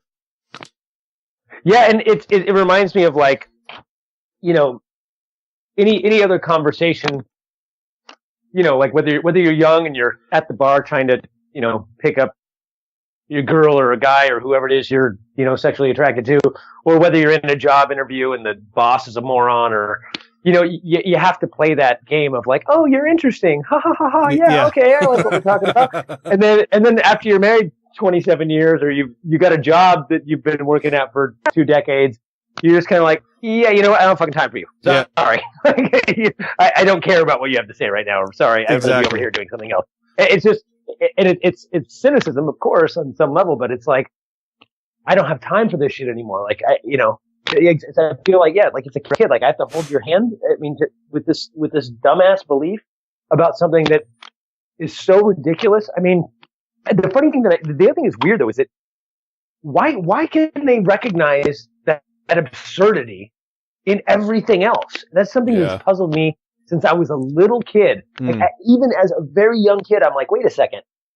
You guys can recognize how ridiculous the story of Zeus is, or whatever. You guys can recognize how ridiculous this story, astrology is. Like, you think that's ridiculous, but you don't think this 6,000-year-old Earth and the Jesus thing is ridiculous, or vice versa. Like, you think that's ridiculous, but you don't see that the ridiculousness in your new agey belief that you're psychic and you're vibrating on the 23rd parallel, whatever the hell you believe. Like, that seems perfectly logical to you. But this other thing over here that you see as nonsense, just like I see as nonsense. Like, did you not use the same critical thinking tools that I used to derive that was nonsense? If so, how come you can't apply that to your other shit? I guess not, right? I think it's just, that's not my belief, so it's silly. But this is my belief, so it's precious. And I think it's really that simple. Like, Islam is obviously stupid because they're not Americans, and I mean, even though a lot of them are, but I mean, this is the kind of the way they think. They're a bunch of brown people, and it's just a dumb idea, and it's violent, and they're, it's not peaceful like the Bible, and the way Christianity's been, and so bad, good, black, white, it's all binary. This is why the child metaphor works so well, because there's right and wrong. It's all black, and there's no nuance. Nuance is seen as a weakness. It's just, they're children. It's also that people can't, apply, even in other things, apply, like you would ask for evidence in most things, like in most situations. If I told you, rub this on your elbow and it'll fix your broken arm, you'd be like, what? No. I mean, right. For the most part. I mean, some people will be like, what? Well, really great, but for the most part, like if you took even a Christian, a fundamental Christian, or whatever, anybody, and said, hey, this bottle says poison on it, but it's actually not poison. It's great for your headache. Go ahead and drink it. They'd be like, show me a little evidence that this isn't poison, and then show me some evidence that it's going to work on my headache. They wouldn't just go, okay, and drink it. Yet, that's fair. Their eternal soul, the thing that means more than anything else could ever possibly mean, the salvation of their eternal soul, they're going to rely on some dude who's standing in front of them on a Sunday, who probably works a day job, who is giving them the paraphrased versions of Cliff Notes of a book they haven't read, that is the sole guide to their eternal soul. And they just take that on face value. Like, no questioning of it. No, let me read this for myself. No, that's to me. And then you question it, and we can't talk about it. We can't question it. We just have to believe. We got to go on faith. But yeah, if I gave you a pill and said, take this for your headache, you'd be like, where'd it come from? What bottle is it from? Can I take a look at it? I want to make sure it's not something I'm allergic to, or, you know what I mean? You would ask for evidence on a freaking headache. But eternal soul? No, it's cool. The guy who works at Walmart on the weekends is telling me, that it's that this book says this, so therefore I'm going to go with it. Like, I don't get that. Well, the book is old, so we all know that old things equal truth. Well, it's really strange to me because, I mean, on the one hand, it's kind of like, they can look at stories of Zeus and Greek and Roman gods and go, oh, well, that was just because we didn't know very much, right? we didn't know a lot of things, and so that's how they came up with explanations for stuff, was these gods battling on Mount Olympus and throwing lightning bolts at each other and doing these other weird things, and that controlled the weather and all of this stuff. But we've learned stuff since then, and so we know that Jesus Christ is our Lord and Savior. Right. Since then, we've learned that a talking snake. Yeah, since then we've learned that we can. Yeah, that we can talk to, you know, there's talking donkeys and talking snakes and talking and burning bushes and dragons and all kinds of fun and fantastical things. Yeah, well, I mean, it's more sophisticated now, Dan. You don't get it because it's not just throwing lightning bolts willy-nilly. You have to actually cast a spell for God to do stuff that you want. See? Yeah. You have to say the magic words, and then you ask nicely while on your knees, and only at certain times of the day. Right. Come on, and make sure your eyes are closed. God damn it!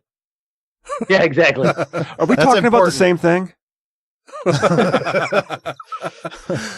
I think we are, but you're thinking about something different, Ryan. Ryan likes giving blowjobs. Only if your eyes are closed. Yeah. If I'm going to do it, it better be with my eyes closed. Away.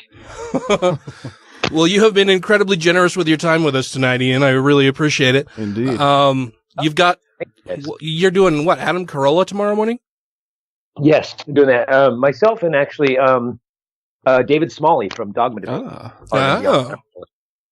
Well. Yeah, I'm not sure. I just know when it airs, but we're taping it tomorrow. I think it airs the next day. So, okay. Yeah, I don't know exactly how that all came together, but it's my first time on Adam Carolla, so I guess it's Atheist Day at Adam Carolla. Awesome.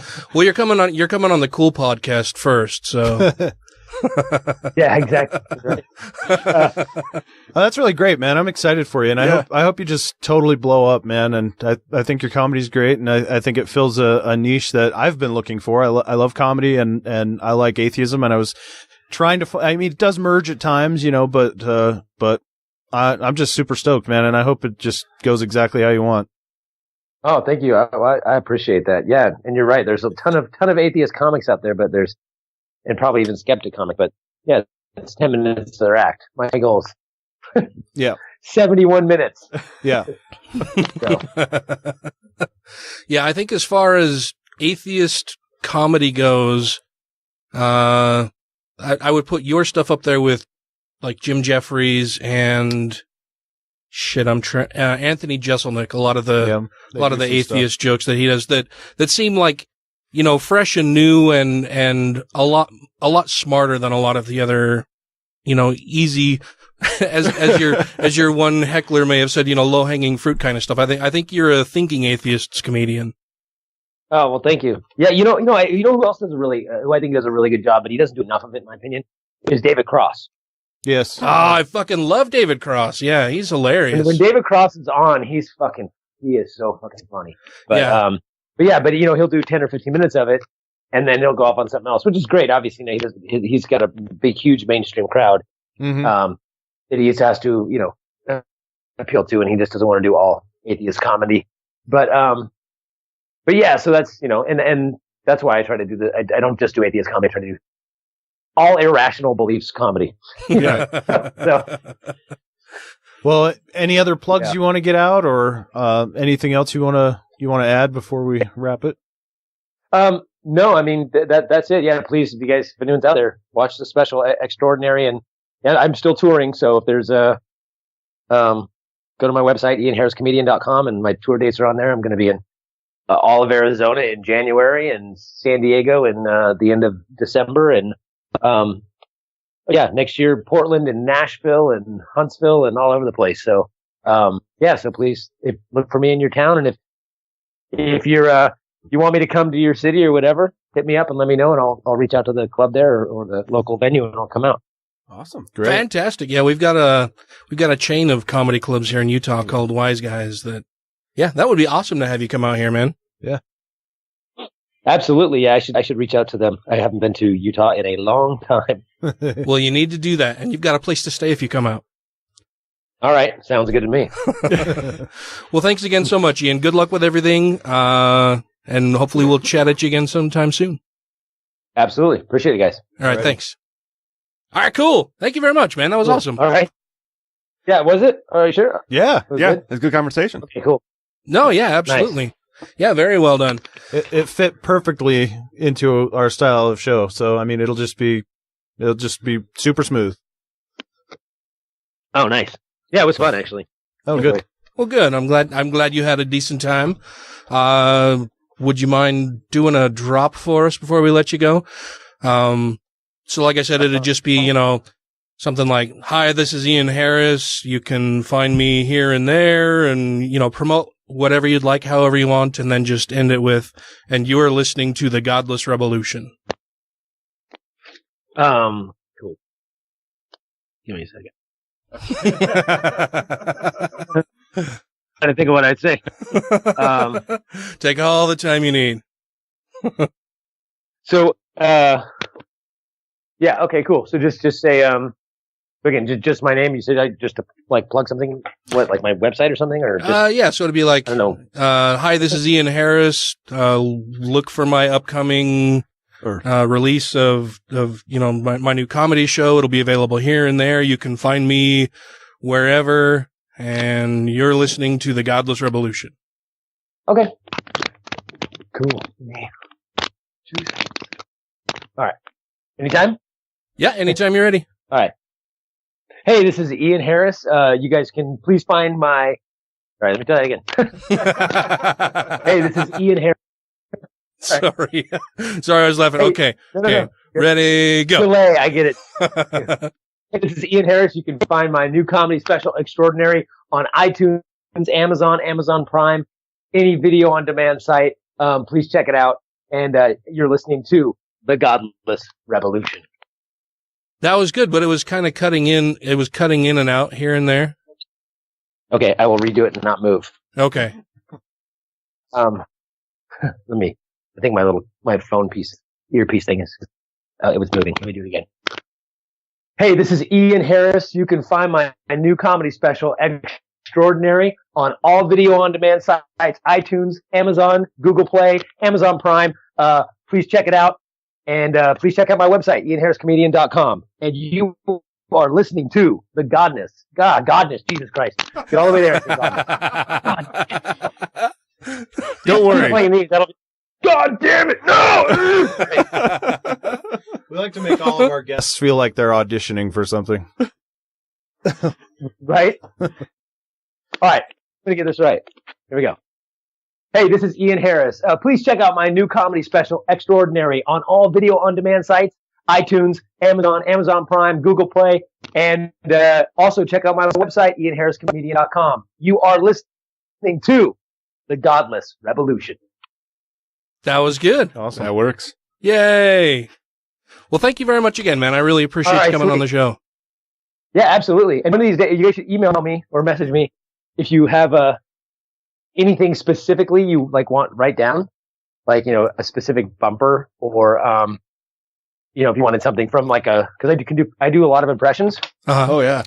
And my thing, so I can do I can pretty much do anybody. I mean, I don't want to make it sound douchey, I can do it, but I'm pretty good at doing. If you said something stupid like, "Okay, we want you to do Ginger from Gilligan's Island," I wouldn't be able to do it. But right.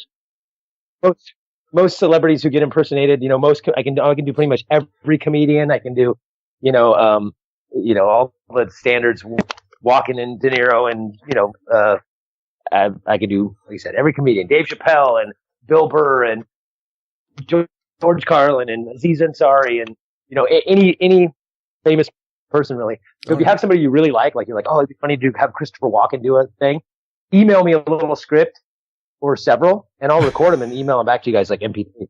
Awesome. Oh, that'd be fucking awesome, man. Yeah, totally. Well, would you mind recording a bumper that way for us and sending it in so that the sound quality is a lot better and people can sure then you can think about exactly what you want to say, write it out, and because I don't know, Skype every now and then just drops little bits here and there.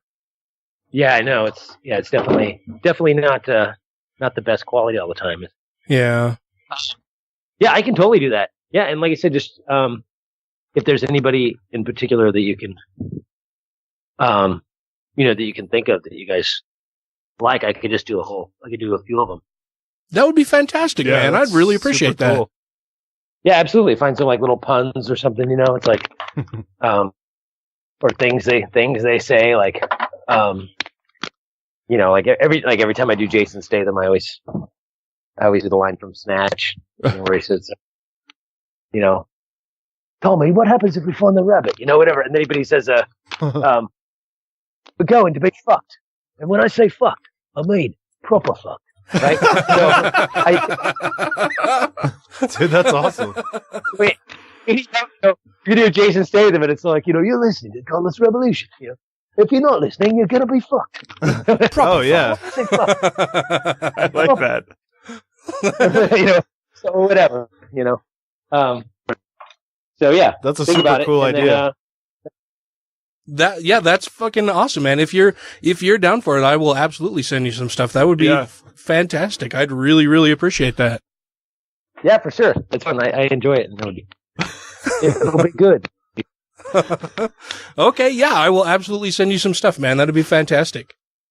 Yeah. Okay, cool. Yeah, that'd be cool. And then we'll have no choice but to plug you in other shows that when we're doing stuff too, because it'll come up, Nice. Yeah, absolutely. Works for me. Awesome. Yeah, fucking A. Thank you so much, man. That'd be great. Definitely. All right, cool, guys. Well, I appreciate everything, and yeah, let me know when it goes up or whatever, and I'll share the hell out of it as well. Awesome. Okay. Cool. Well, thanks a lot, man. I really appreciate it. And yeah, like I said, don't be a stranger. We'll hopefully talk to you again sometime in the near future. Totally. Sounds good. All right. Thanks a lot, Ian. Yep. See you guys. All right. Bye-bye. What a nice gentleman. Yeah. Super cool guy, man. Yeah. He's really cool. Just super laid back. He's been the MC at, what's all like the American Reason Rally Atheists. and stuff and, Skepticon and a whole bunch of things. Yeah. Yeah. And he's just, like I said, just totally kicked back, super down to earth, really, really super nice guy. I like Ian quite a bit. Hi, this is Megan Kennedy. I'm a speaker with the Satanic Temple. You can find me on Twitter at 6 Moments, and you're listening to the Godless Revolution. And they go this one, well, evolution's just a theory. It's just a theory. Just a theory. A theory is like one of the highest levels of knowledge you can achieve in science. Okay? Let's look at some other things that are just theories. Relativity, just a theory. Gravity, just a theory. Plate tectonics, just a theory. Germ theory, just a theory. So if you ever use the phrase just a theory, I'd say you either don't know the meaning of the word theory or you don't know the meaning of the word just. You probably say shit like, yeah, don't worry about that thing swimming down there. It can't hurt you. That's just a great white shark. That guy, he's got no power. Just the president of the United States. Condom? Pfft, it's just AIDS. Yeah,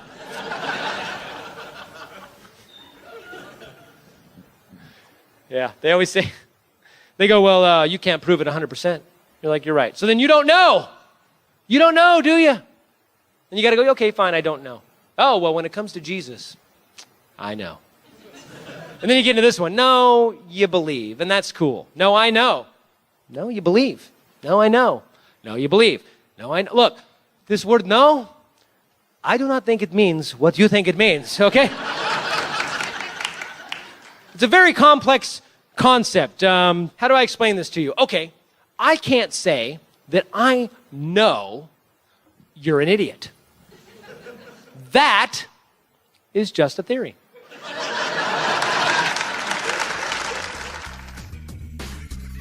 Thank you to everybody who has rated the show on iTunes and Stitcher and are following us on YouTube, Twitter, and Facebook. And to all our Patreon patrons, you make the show possible.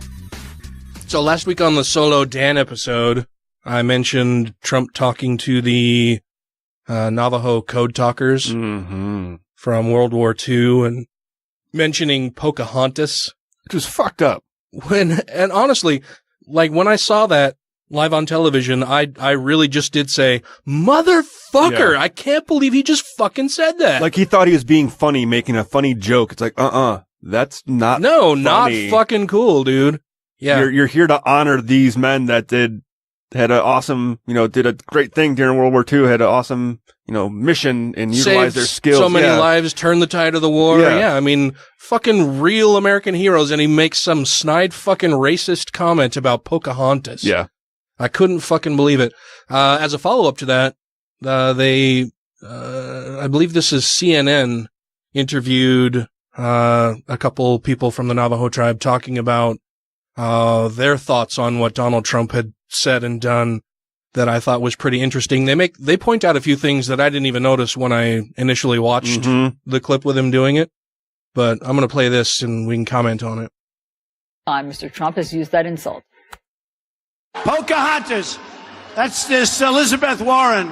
I call her Pocahontas, and that's an insult to Pocahontas. And Massachusetts is represented by Pocahontas, right? Pocahontas. It may be Pocahontas, remember that. What an insult to Pocahontas, isn't it? I was being hit by Pocahontas, and Pocahontas is not happy. Elizabeth Warren.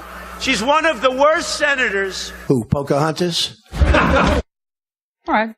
Yeah. Oh, that's so hilarious. It's so original. Joining us now is Russell Begay, the Navajo Nation president, and Sonny Skyhawk. He's an actor, producer, and founder of the American Indians in Film and Television. Nice to have both of you gentlemen here with us. President Begay, I want to start with you. You were in the room yesterday when President Trump used the term Pocahontas with the code talkers. What was your response? Well, first of all, this was the day when the code talkers were being honored. They're war heroes. They helped and put an end to the war. We are enjoying freedom today as it is because of their work, because of what they did, their sacrifices. Some of them did not return. Some of those that were there with us in the Oval Office yesterday, they were injured there on the islands when they were during the campaign. And so this was a day to honor them. And to insert something like that, the word Pocahontas as a jab to a senator, that belongs on a campaign trail. It doesn't belong in the room when our war heroes are being honored. And that was really a good gesture by the president, by the White House, to be able to bring our code talkers into the Oval Office. It has not happened before.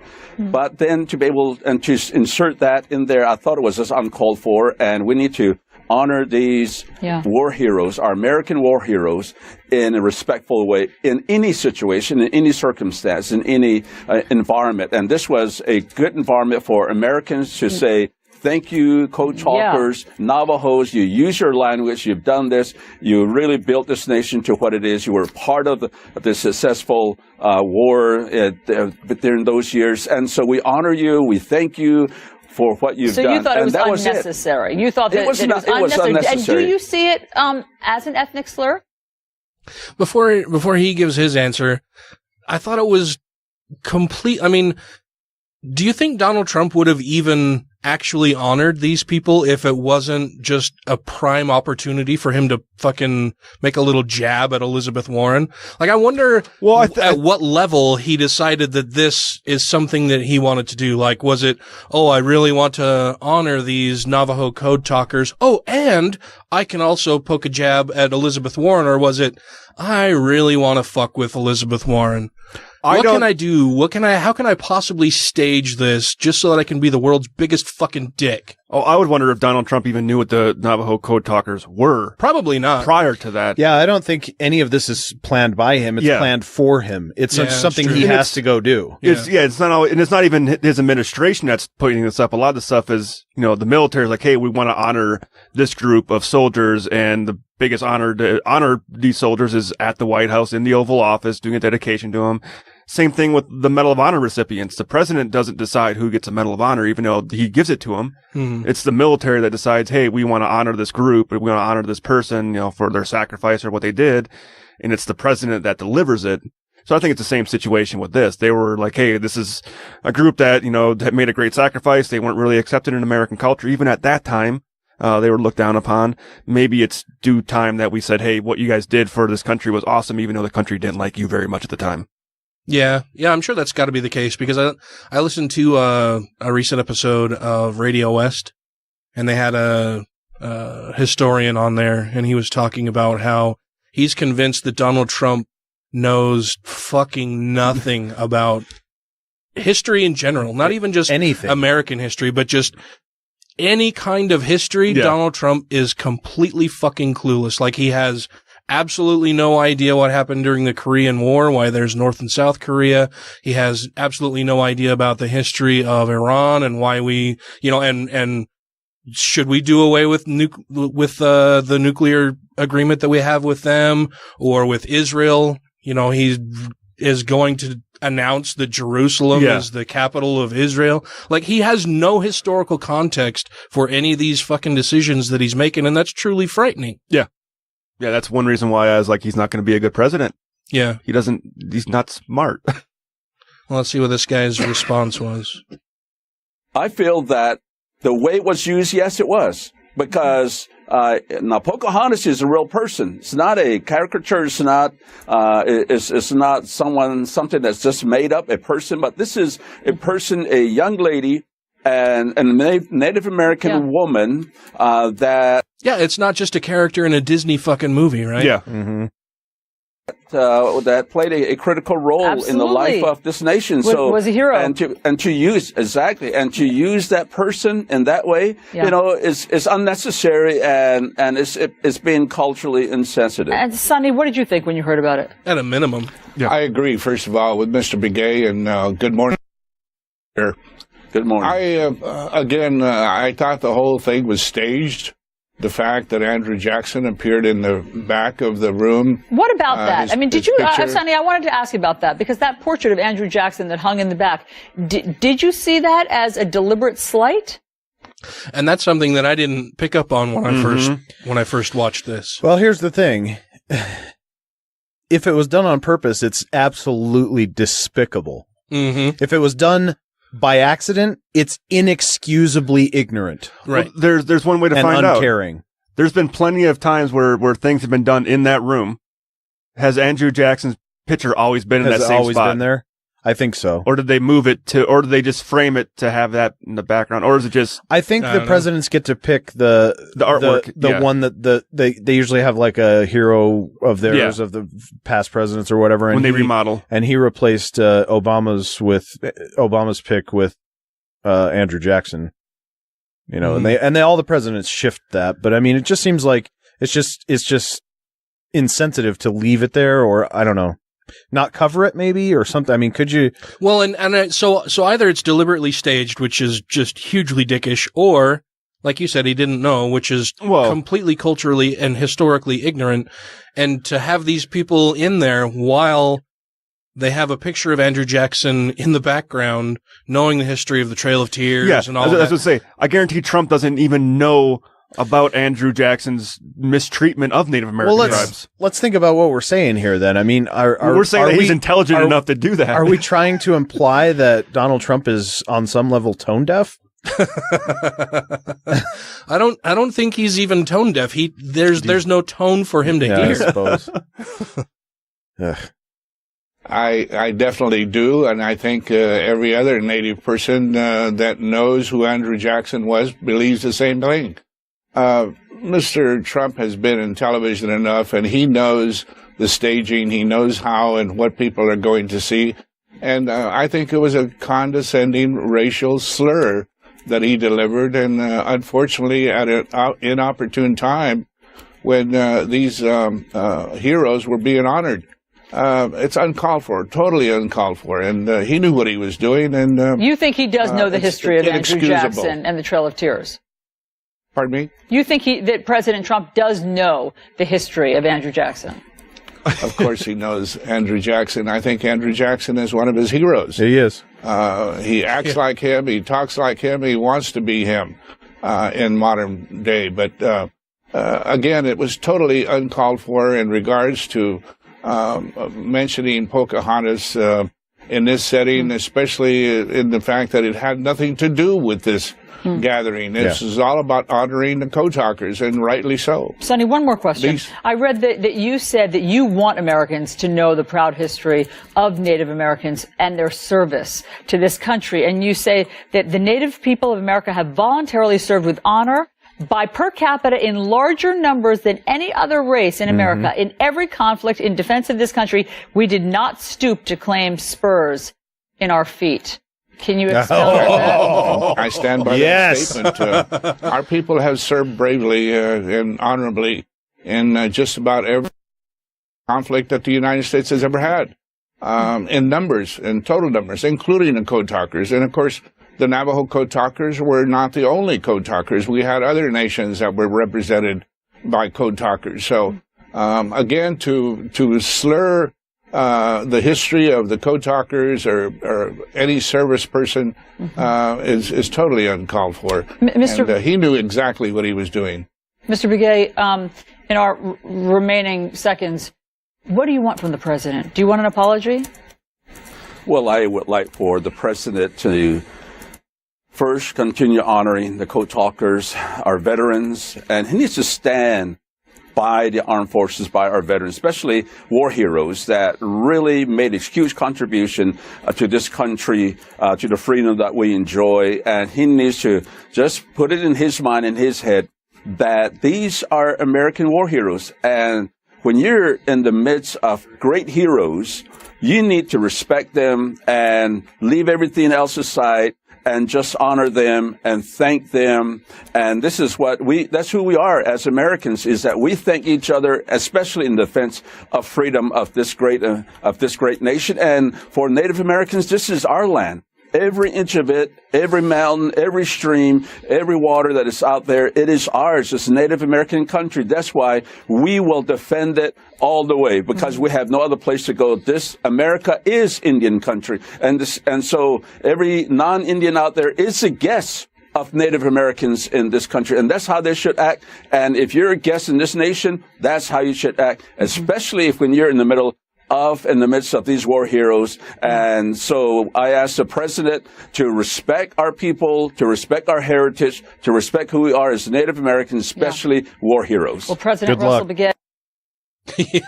Yeah, good luck with that. But that's a great fucking point that, I mean, I guess I have had in the back of my mind anyway, but that I've never expressed openly or really thought about a whole lot, is that, yeah, this is Native American land. That's why they would choose to serve and defend it. And in some ways, I kind of wish they were the ones that still were in control of the land. Mm-hmm. Well, they wouldn't be minimizing the size of national monuments and turning it over to fracking and oil drilling. And we assume they won't allow foreign countries to put pipelines through the country. Or, we assume. Well, yeah. I think the way I've always viewed a lot of the Native American tribes, and even looking at the way they lived, it's, if you're going to use the land, you got to be able to give back to it. You can't utilize the whole thing. You can't just strip all the resources barren, because then it's fucked. Yeah. I mean, I think take what you need, and I think some of that, I mean, I'm no expert, right? But these are human beings, right? And I think a lot of times we're, overly romanticizing, their mystical nature. Well, I'm not saying it's mystical, but but I mean, you know what I'm saying? They would only, use all of the buffalo and all that. Well, we do know that they would run massive herds of buffalo off cliffs into big piles and take what they could and leave the rest of them to rot and stink. I mean, they were wasteful just the same. I mean, they're human beings, everybody likes excess. I'm not trying to shit on Native Americans, but what I'm saying is we're assuming a lot about it. I mean, if they were in control of big oil money, would they, I mean, we've watched how many different types of people from all different cultures and racial backgrounds and ethnicities just completely surrender any moral fortitude they may have had to begin with for money and gain. why would Native Americans be any different? If they were in control of all of that, you think that they wouldn't run a pipeline if it meant billions more. I'm just not so sure, because we've seen everybody else do that, you know? True, but I mean, at the same time, they're not the recipients of anything right now, so they do have an interest in protecting what they have. Yeah. And they could easily be like, hey, we're going to start. There's nothing that says they couldn't drill their own land. Right. By the way, I'm also for saving those lands. I'm not for giving big oil any more money and running Native Americans off their land. I'm not for that. But I'm just saying, I don't know. I'm just saying, I don't know how they would act if they were in total control. That's all. Yeah, I mean, we don't know how they would act if they were in total control, but we can see them, trying to stop the Dakota Access Pipeline that would be running through their land. Yeah, into the watershed areas that could leak and pollute all of that. Ironically, was supposed to be so safe it leaked already. Yeah, it already broke. So Donald Trump had written. Not even written. He didn't write it. He doesn't fucking write anything. What the fuck am I talking about? He doesn't even own a pencil. He had mentioned his red line. Yeah. That if Mueller started going into his financial history information, that would be a red line that he can't cross. Because he doesn't want Mueller to see all of his payments he's gotten from Russia. Mm-hmm. But Mueller did just that. And we've heard Donald Trump talk about Obama's red line, that Obama drew this line in the sand, and the Saudi government crossed it and did whatever, and Obama did nothing, and blah, blah, blah. Well, I guess now we're going to see if Donald is all talk or not, because Mueller has requested Donald Trump's financial information from Deutsche Bank. Now, I thought when this whole thing originally started, I thought the whole purpose of a special counsel was they're independent. Yep. But the president can still fire an independent counsel that's investigating him. Apparently. How the fuck does that work? I don't know exactly. Like, that doesn't make sense to me. I'm like, it's a special counsel, so that way the government can't go, whoa, you're getting too close to this. We need to get you the fuck out. That was the whole point. Yeah, I don't, honestly, I have no idea how all of that shit works. Yeah, they should have privatized that. Well,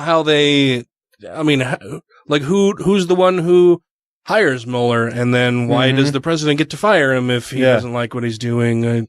I don't fucking know. I thought with it being independent special counsel, it was like, hey, both sides agree. Okay, yeah, we'll let that guy do the independent counsel, and we don't get a say in what he looks at, or if it's in the scope of the investigation, he gets to do it. He's just doing his thing, and we're gonna go with the findings of the investigation. And I do not know the internal workings of how that all goes. But President Trump's banking information from Deutsche Bank has been turned over to Robert Mueller's investigation. This comes to us from GrinandBarrons.com. It's very possible that Mueller will pursue Jared Kushner and Ivanka Trump as a way to apply pressure within Trump's family, as he famously did during the Enron investigation. Kushner is already publicly known to be wrapped up in some problems involving his directions to Flynn during the transition, attempts to set up secret communication channels to the Kremlin, and inability to pass a security clearance for his position. He can't fucking pass the security clearance. Dude, I had to go through all kinds of background checks and a security clearance and list every travel that I'd had outside the United States, every relative I have who's not a naturalized citizen or naturally born citizen, or everybody that they've married, all of my financial information, everything. I had to give all of that when I was a contractor for the DoD in order to get my security clearance. He still doesn't have his fucking security clearance, and he's in the White House and sitting in on secret meetings and shit all the time. Which is bullshit. Yeah. How the fuck does that work? Yeah, how is there no check and balance on that? Apparently the president says it's okay, so it's okay. I don't know, man. I guess, yeah, but I mean, But why even go through the motions of having him have to participate in a background check anyway? Then, like, if the president can just do whatever the fuck he wants. Yeah. Well, I guess since he's doing it, it's allowed, or is it allowed, and they're just letting him fucking get away with it? I have no idea. Like, Donald Trump has just completely rewritten the political landscape. It doesn't matter. It doesn't matter what you say or do. you can do whatever the fuck you want when you're president. I mean, you can't be... That's what he thinks. Yeah. And you're above the law. Yeah. Just like what you were saying earlier, he has no fucking idea what president means. And he's only ever been a dictator because that's what a person who runs a business is. Well, since posting this, one of Trump's lawyers has declared that Deutsche Bank has not received subpoena for financial records related to the president or his family. Update number 2, Handelsblatt Global report. Handelsblatt? I'm sure I'm probably some murdering the pronunciation of that. But they report that, quote, yet with Mr. Mueller's subpoena, Deutsche Bank has no choice but to hand over records associated with the Trump clan, lest it be held in contempt of court. I think they should have spelled clan with a K. For the bank, it's a chance to move past its Trump troubles and away from protracted political battles. It should come as little surprise, then, that some in Deutsche Bank's executive suite actually wanted the special counsel to serve them. They certainly saw it coming. Observers had been speculating since the summer that Mr. Mueller would eventually call on Deutsche Bank. Yeah. Because they probably had a file and a dossier all ready to go. Like, here you go. Yeah, just getting it all ready. We're going to be here. We've got the information when you want it. And by the way, we highlighted the parts with Russia. They're in bright yellow highlighter. All of the Kremlin links are bold and highlighted, yes. And then ready for you to crucify him with. Mm-hmm. It's crazy. Hi, I'm Lucian Greaves, spokesperson and co-founder of the Satanic Temple. Check out my website, grayfaction.org, if you want to be disgusted and alarmed. You're listening to Godless Revolution. I don't want to just like bash on Christianity because it's all religion that I don't get. But Christianity is what I'm confronted with. It's what I know. I'm trying to read up more. Been reading up on Islam a little bit. Don't know a lot about it. I know what people tell me, which I don't know if it's true or not. But people say that if a Muslim man dies for his cause, in the afterlife, he gets 70 virgins. And that sounds awesome to me. Although they don't really say what kind of virgins, right? We don't know that it's 70 hot 19-year-old chicks. For all we know, it could be 70 socially awkward 40-year-old dudes, right? It's like, hi, buddy, how you doing? My name's John. It's my partner, Phil. We're going to be your first two virgins today. You want to play World of Warcraft? How pissed would you be if you showed up to the afterlife and you're like, whoa, hold on a second, wait. I just strapped a bomb to my chest. I walked into a kosher McDonald's in downtown Jerusalem. I killed over 100 people, liberal Jews, NYU grad students, and a handful of Beverly Hills orthodontists on a pilgrimage. And this is my reward? 69 fat guys and a baby? This is bullshit. If you have questions, comments, concerns, compliments, corrections, criticisms, or concepts for content, contact the show via email at godlessrevolution@gmail.com, by text or voicemail at 330-81-REBEL, or Twitter the twatter at TGR Podcast. Thank you! Well, P-Robes doesn't understand, apparently, how the world works, how allegations of sexual harassment work, why women would be coming forward telling their stories about it. That, you don't have to have clear, how would you ever prove definitively that you were raped? I mean, unless it was like on videotape, somebody wrote out a confession, what kind of proof do you need for that kind of thing? Let alone there could be physical evidence. Well, sure, but let alone but then there would be physical evidence of sex at the moment. or whatever, right? Oh, yeah. Not necessarily that it was rape, that it was non-consensual. Right. So, yeah, we've got a clip here from him that just kind of floored me. And I think just looking at the woman's expression to whom Pat Robertson is speaking, I think she's a little floored by what he says as well. Is going to stop this. Years ago, we had a makeup lady working here at CBN. And she had previously worked on a show called Hawaii 5-0. Yeah, Y50. The old version. Yeah, the old version. And she said we were expected as staff members to provide, quote, sexual favors to guests who came on the show. You're kidding me. Yeah, and they said that was standard stuff. They were expected to do that. And I'm afraid that there were so many young starlets who this was standard stuff that they were expected to give sexual favors to high-powered executives in Hollywood. I mean, that was standard stuff. Now it's looked on as shocking, but folks. No, it was shocking back then too, but it was just something that happened. I mean, everybody was doing it, and women didn't feel that they had any means to bring this to light or to have the people who were doing it punished or at least looked at as, their behavior as being wrong and harmful and bad, because it had just been going on for so long, right? Like saying that, oh, well, it's just a thing that happens. That was the case, but must not have been. That doesn't mean that it's acceptable. Yeah. This is why, we're trying to make America great again. Back when, back when things just happened and nobody got to say anything because that's just the way things are. And, you don't give power to the voices of, people who aren't Pat Robertsons. Right. Yeah. They're all minimized and in the background because the men have control of things. Just sit down and be quiet. Mm-hmm. It's been happening a long time, and nobody said anything about it. And now they're finally wising up. But I just hate to see some of these men's careers. I mean, guys like Charlie Rose, these are terrific people, and I hate to. Terrific people who happen to be fucking serial sexual harassers. Yeah. Well, it's the same thing as about Catholic priests. So do you expect anything less? See it happen. It is shocking, and you hope that the allegations aren't as severe as being reported. We don't know the facts yet. We don't know if this is just one woman's account versus Matt Lauer. We don't know, but we just pray. These guys don't have a trial either. They don't have the rules of evidence to force these accusers to come forward with the preponderance of evidence is what you'd get in a trial. We're not talking about a court case here.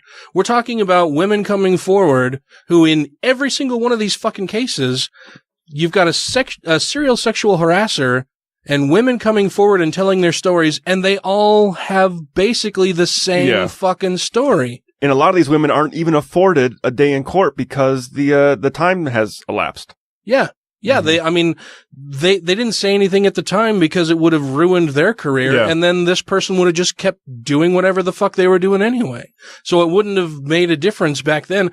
Thankfully now women are able to speak out, and there are real consequences for these people that have been doing this for so long. What fucking A, awesome. That's great. Yeah. It sucks that they had to wait this long and go through all of this before any of that could happen, but it's fucking fantastic that these guys are being weeded out now. You don't have that now, so these people's careers are being ruined, and we just hope and pray that the women are telling the truth. But this Me Too thing, let me get in and do it. You got Roy Moore down in Alabama. He said, I didn't do any of it. Well, that's his statement. Yeah, and he's fucking lying about it. Because there's a shitload of evidence against Roy Moore in his case. Yeah, well, and like I said, these women that are coming forward all have very similar stories. Yeah. They're not connected to each other in any way at all. Collusion. The majority of them, the majority of them are lifelong Republicans. It's not a political witch hunt that they're on after him about. It's women who have no ties to each other yet have very similar stories about when they were, in similar age ranges, put into similar circumstances, and all describing basically the same behavior from Roy Moore from one woman to the next. I mean, he was kicked out of a fucking mall because of his behavior. They've got him signing high school yearbooks of these fucking girls that he fucked up. Yeah, and it's not like these women have they've gained anything from this. They get death threats. They get shit on by people who are in support of Roy Moore. They're just lying about it. But they want to point out, like, hey, this isn't a good guy. Right. This is a bad guy. He should not be in this position. Yeah. And they've got these people who are claiming he did. He said, I didn't. So, Well, in a case like, Harvey Weinstein or somebody like that, where you so blatant. You have so many women you can't even count on the left. Then you know where there's smoke, there's fire. Well, anyhow, I'm sorry. Well, let's go away from that.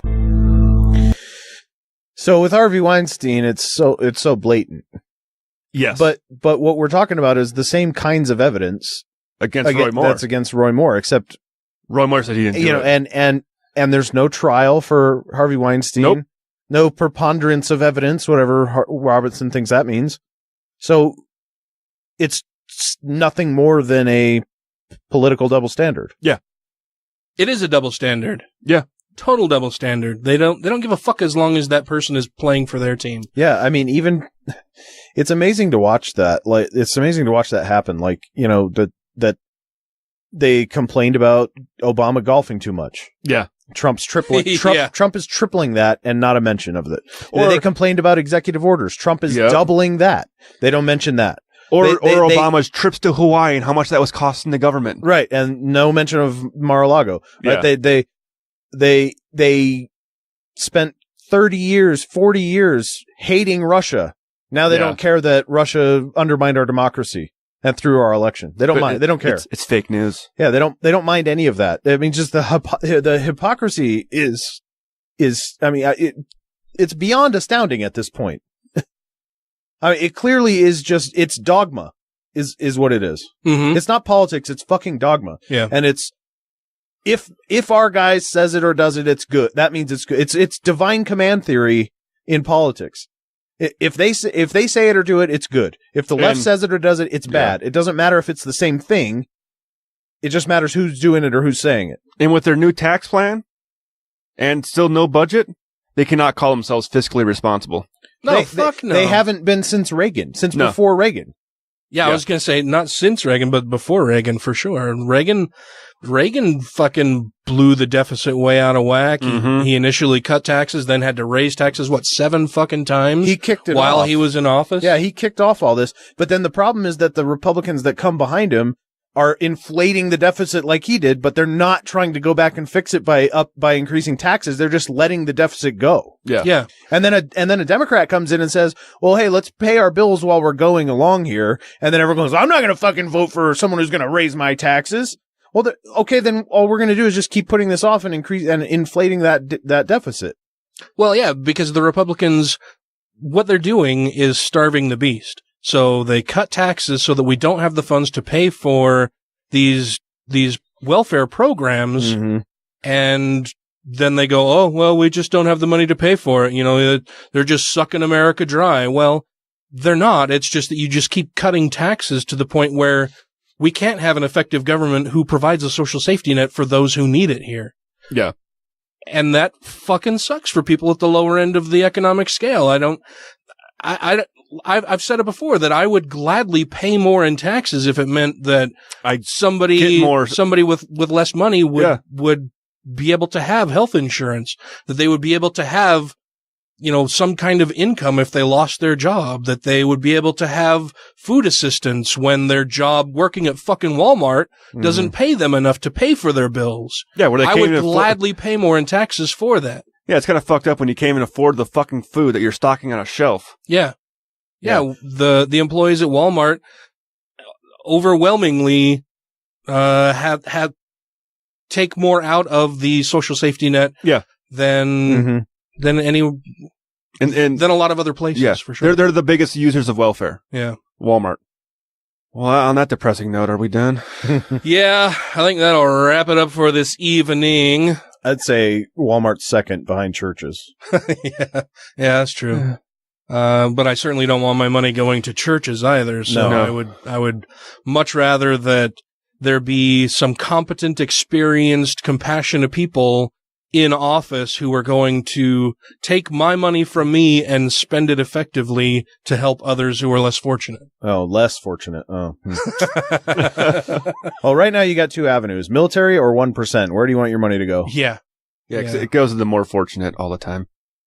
Yeah, they just keep giving money to the people who don't need it. They call this thing fucking trickle down economics, but it's not. It's trickle up because they just keep giving the tax breaks to these wealthy people who don't fucking need it anyway. And if you ask them, if we give you a tax break, what are you going to do with it? Are you going to reinvest that money into your business? Are you going to increase the wages for your workers? You're going to provide them with better benefits, better care?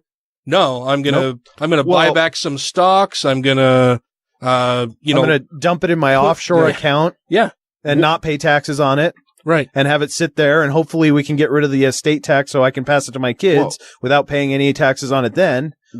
One of the senators did try to put that in the bill to where whatever the new tax breaks you get, you have to invest a certain percentage of that back into your employees and the infrastructure and raise wages of your employees, especially if you... And the Republicans voted against voted against it. Yeah, 'cause I think it was with these tax plans, if the CEOs of the company take money, they have to equally give money to the employees. And they said, no, fuck that. Yeah. We're not going to put that in there. They can keep all the money. Yeah. And yet they still think that trickle-down economics works. When the guy who initially came up with that whole theory has since disavowed it and said, no, I was fucking wrong. That's a stupid way to do things. It doesn't fucking work. I was completely wrong. And Republicans have ran with this for so long. And he keeps trying to bring attention to this, and nobody's listening. Yeah. And it's funny, when you create a system that robs from the poor to give to the rich, that's trickle down. That's giving it to the job creators. That's right. Expansion. Yeah. If you take it from the rich to give to the poor, that's wealth redistribution. Yeah. That's communism. That's socialism. It's wealth redistribution either way. Yeah. And it's just that the ones that make the laws want the money in their pockets. Yeah, they don't want to give up the advantage they have, of course. Once again, you can only eat so many cheeseburgers. I can ask cheeseburger. But yeah, that will wrap it up for us this evening. Before we go, I want to make sure that we thank our Patreon supporters. That would be Michelle Short, Christy Kalbach, Camille Borowski, Numania, Alan Firth, Gaytheist, Larry Wilson, Marius Kotbutrikowski, Dr. Dan, Matt's boss from the 2SC podcast, to whom we pledge loyalty, Janet Uter, Let Them Eat Kofefi, who pointed out the error that I made in the last episode solo, that I fucked up the goddamn editing because Audacity changed their interface and the way they do shit, and I was in a hurry. It's totally my fault, but thank you very much for pointing that out to me right away. Stephen Andrus, Utah Outcasts, Tim Jacobson, Matt Tueller, Rob Otto, Megan Kennedy, Andrew Vodopich, Brandy Hamrick, Jeremy Goodson, Angelica Pearson, Wes Aaron, Purple Dragon, and Taylor Grin. Thank you all very, very, very, very much. Thank you so much. We love every single one of you. And so until next week, crucify that like button. Leave a review to achieve nirvana. And rate the show 5 times a day toward Mecca. Oh, that was sexy. Was it? Ryan's I didn't weird. think it was sexy. No. Shit, I don't know if I'm recording this. Why not? That's been going. Is it? Yeah. It stopped. It was. There was orange happening. That was moving on the bottom. Where did it stopped. go? It stopped moving. I just don't know if it's actually recording anything. Neither do I now. Shit. I'm just sending it to our chat. To our chat. To the chat. Mon chat. They're like, yeah, if you don't feel anything when watching this, you're just fucking have no empathy at all. I'm like, I think they're correct. And it's rap, so I don't like it. I don't like all rap.